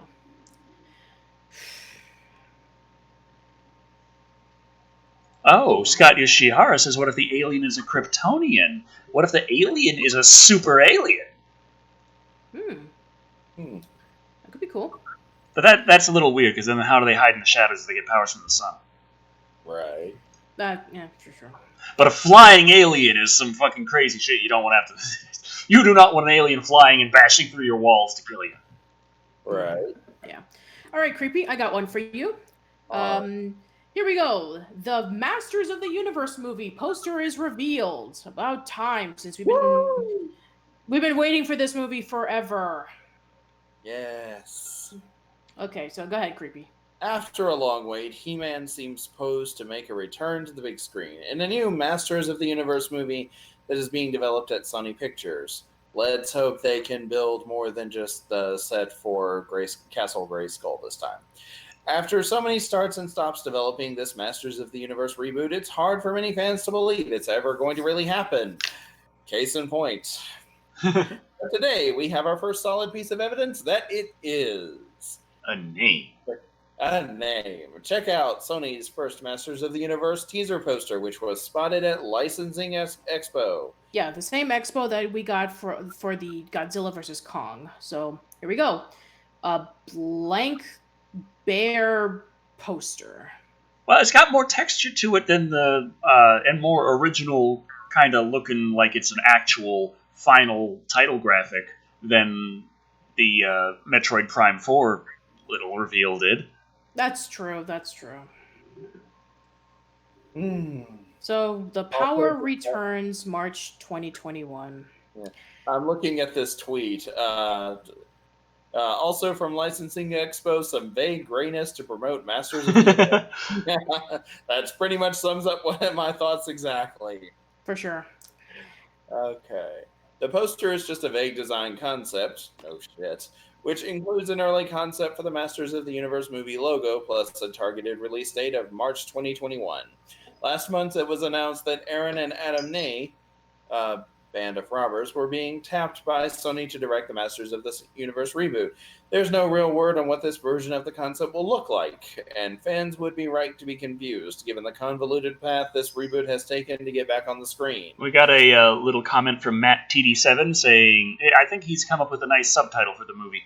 Masters of the Universe, playing off nostalgia. Yeah, for sure.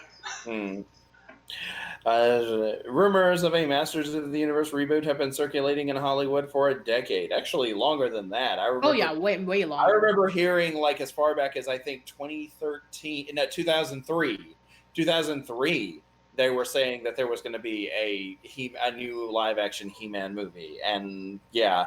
So, I take it that was because of the animated series that came out in the year prior, 2002, for Cartoon Network. Right. I remember that. I liked that. I was disappointed it ended, but it did end on a good note. So for sure.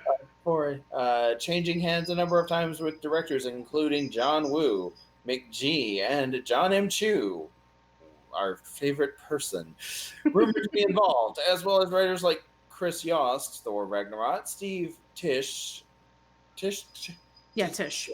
okay, and Jeff Wadlow,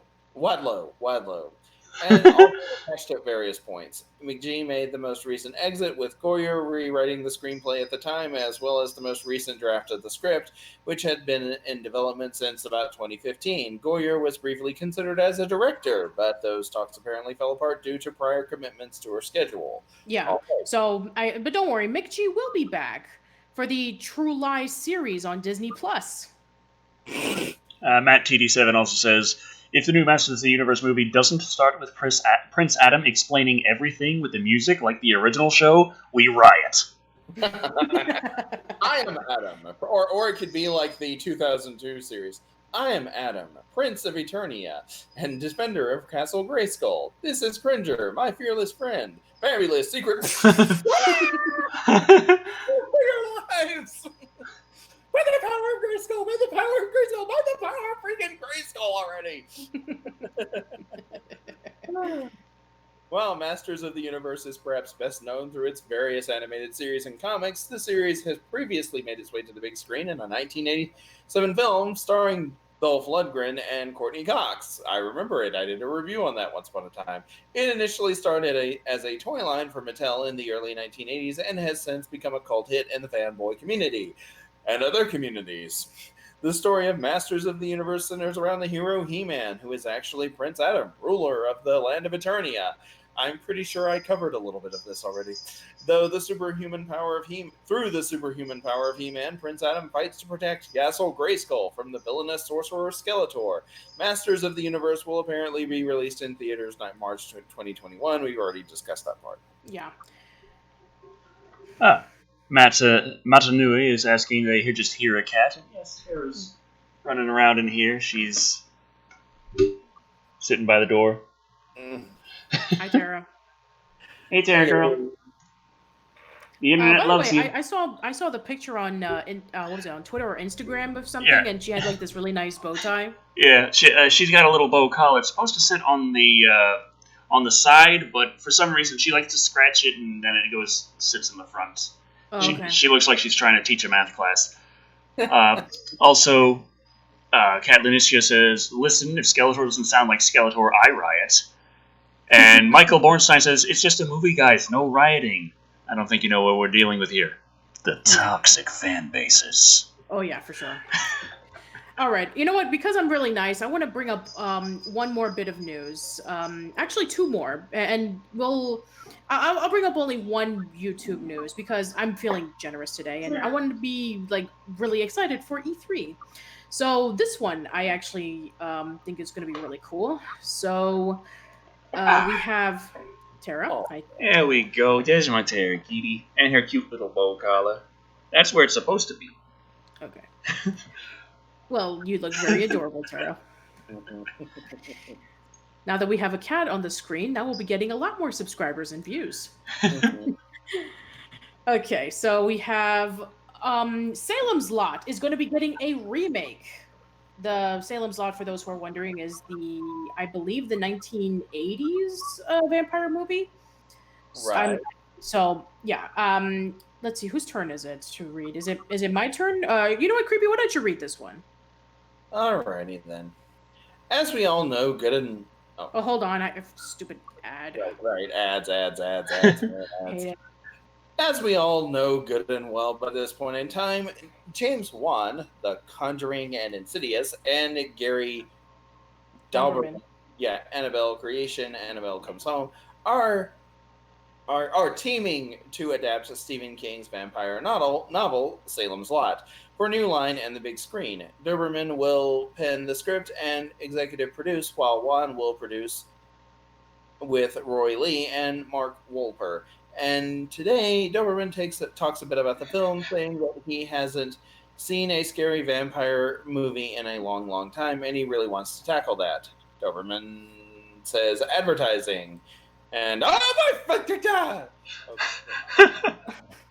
I did have a new way to into it, but again, I think the book in itself is unique.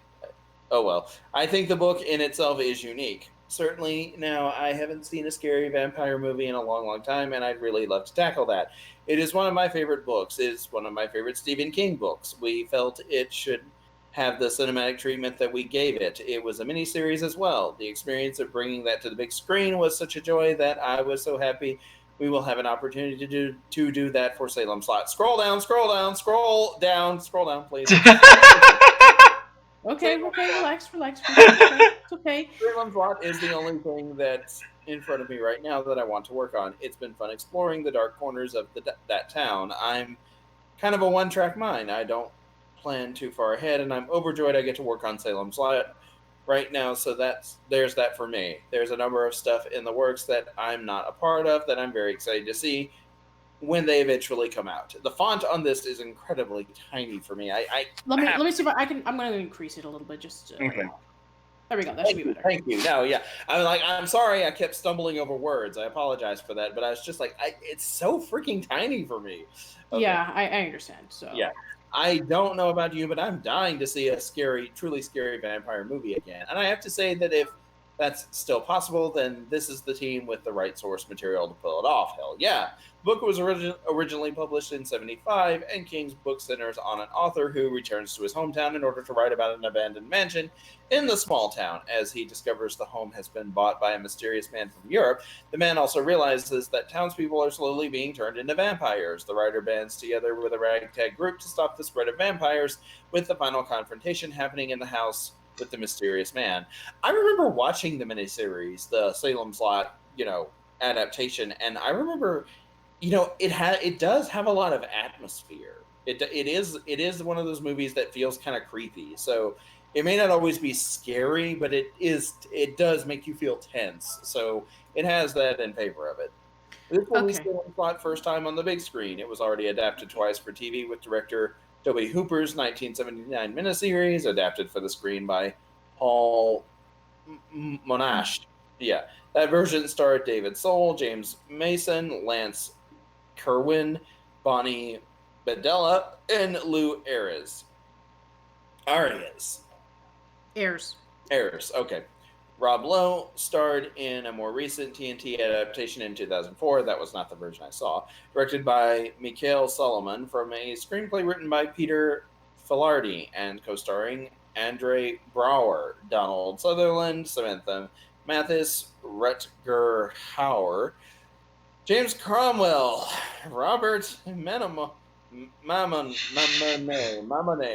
and Dan Bird. Good night! How many people did that? How excited are you to hear that Wan and Doberman will be taking on this new big screen version of King's debatably scariest novel? Make sure to hit us up and let us know below. All right. And by the way, I apologize. It was 79, not 80, so I was wrong. Okay. So yes, another remake of another. Well, technically, I guess it didn't really have a movie. It had a miniseries, and then it had a TNT adaptation. So yeah, I was wrong. Also, we have a $5 super chat from Motorcycle US saying, "Do y'all recall Orko owning Skeletor when they went to his home dimension where his magic worked right?" Yeah, that was the thing. Like Orko's magic always screwed up for him, but it was not actually Orko's fault. Well, it wasn't because Orko was inept. It was because Orko came from another dimension where physics worked differently. On Eternia, his magic was weak and it never worked the way he wanted to. But when he returned to his home dimension, he was like the sorcerer supreme. You know, he could like just literally just snap, boom, Skeletor gets pwned. For sure. Yeah, I would not mind seeing that happen in the Masters of the Universe live action movie. That would be so. Maybe we would actually get to see Orko and Cringer in the Masters of the Universe movie. That'd be cool, for sure. All right, I'm going to bring up one YouTube news, and I think it's actually pretty funny, as opposed to, like, I want to pull out my hair and just question my life. Yeah. So, okay. So you mean that part where I got the silver play button? Pull out hair, question life? Oh, no, not that one. The one... okay, go ahead. Yeah, sure. Yay! Decker has his silver play button. He has a video on YouTube with more information. Go watch it. All right. But this one is actually pretty sad and hilarious. So we have Utah man... Oh, no, thank you. Utah man arrested for reckless driving after police use YouTube videos as evidence. All right. So who wants to read this one? Decker? I'll take it. Go ahead. A Utah man was booked into jail Friday and faces multiple driving-related charges after Utah Highway Patrol officials used videos from his YouTube account as evidence, according to court documents. On May 9th, UHP received an email complaining about a reckless driver on Interstate 15 in the Davis County area, who then uploaded the dashcam video to YouTube. Court documents said the video, timestamped from April 12, 2019, around 10:30 a.m., showed Matthew Mitchell following a Chevrolet Impala at an unsafe distance. Mitchell then swerves around the Impala and speeds up before crossing multiple lanes. Police said Mitchell passed 13 vehicles in about 20 seconds over a mile of southbound I-15 near the Hillfield Road exit in Layton, Utah. Court documents said Mitchell's YouTube channel had multiple videos depicting reckless driving and self-commentary videos where he openly talks about his reckless driving. In other videos, Mitchell is seen passing cars in the median on the interstate, passing cars on the right shoulder, using right turn lanes to go straight through an intersection and crossing the double white HOV lane lines. I followed too closely. I ran a stop sign. I almost hit a machete. I changed lanes without signaling. I changed lanes to an intersection while running a red light and speeding. Is that all? Okay, 16 of... tickets. 16 of his videos were reviewed by police before they were downloaded and saved for the investigation. Mitchell faces 9 charges, including reckless driving, speeding, and failure to signal. Oh. You gotta love people. At least they weren't doing the Bird Box challenge. That's true. Oh, God. I'm like... But I'm like, what next? Are like a gang of bank robbers going to go around filming themselves robbing banks, and putting it on YouTube, and then that's going to be pulled from YouTube and used in court as admissible evidence? Oh my God! Like filming someone without their considered knowledge can't be admissible in court, but filming yourself doing something illegal is now. I mean, let's just think about that for a second.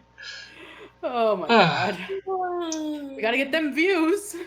It's people have been that kind of dumb for a while. I still remember all the little stories about the people who called the police because they were trying to make a sale and the recipient just stole the product, all that weed, stolen. They need it back. Yeah. Call the police about that. Oh, boy. Well, at least we're doing a funny one as opposed to an awful one. The other ones I had in store were YouTube has kid issues because kids are the hardcore audience, and YouTube bans kid live streams without an adult parent.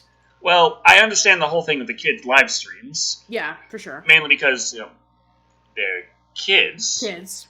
And also, a lot of kids upload some pretty dumb content to YouTube. Yeah, and some Like- of them even make millions of dollars of it, even more than PewDiePie. People are dumb. Well, okay, that's. I'm not saying that the toy reviewer is just dumb kids. No, I mean, I'm not like, saying that. you got your prank channels, your dare channels, your hey, watch me snort chocolate syrup. I think this will get views. Some kind of dumb shit, like from general people, but kids tend to be dumber than adults. Just on an average, individual kids can be smarter than a lot of really stupid adults. For sure. But we're going by an average. It makes sense to say, okay, adult supervision. That's still not going to catch them all because there's going to be some dumb adults supervising. But I understand. And my And phone agrees. I think that phone ringing means that we're out of time. I love this alarm sound. Reminds me of Streets of Rage. Dance time. Oh boy. Anyway, so what have we all got going on this or next week that's upcoming? I'm working on a review of Glass. Yay! Still. Instead of the review we're supposed to be doing. Great. I'm working on. I'm actually working on a few episodes of my podcast and uploading the last couple of videos of Dream Machine, because we're now up to Penguins of Madagascar, and that means we only have just a couple of more movies to go until we reach How to Train Your Dragon: The Hidden World, which is the newest one as of the release of this episode of Live and Wired. And I do have a couple of things coming up, so yay, stay tuned. Awesome. Tara, it's okay. We're almost done. I'll let you out of the room soon. I've got, coming up very soon, we're going back to Doing the Do. Another Scooby-Doo review is coming up. And I do have news. Last night, we watched the next 2 episodes of the classic DuckTales series. So Oh, nice. that's coming relatively soon, too. So excellent. Cool. Okay.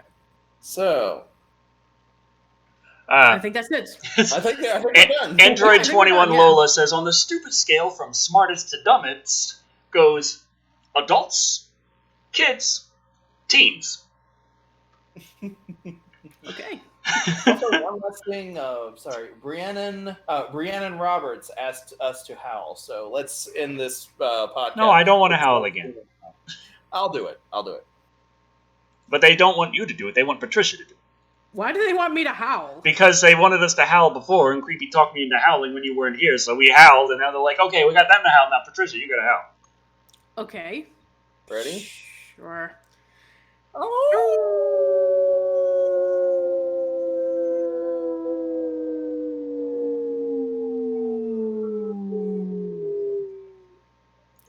There you go.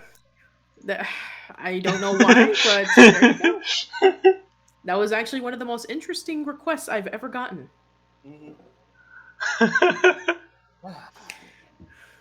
All right. Thank you all for watching. I have been that long-haired creepy guy. I've been Patricia. I've been Decker Shadow, and I also have a silver play button. Put down! Are you sleeping with that thing? I think he's sleeping with that thing. Only once. No, if he puts it under his pillow, then there might be a chance that the YouTube fairy will turn it into a gold play button. Good night, everybody. Right. And remember, silver play button.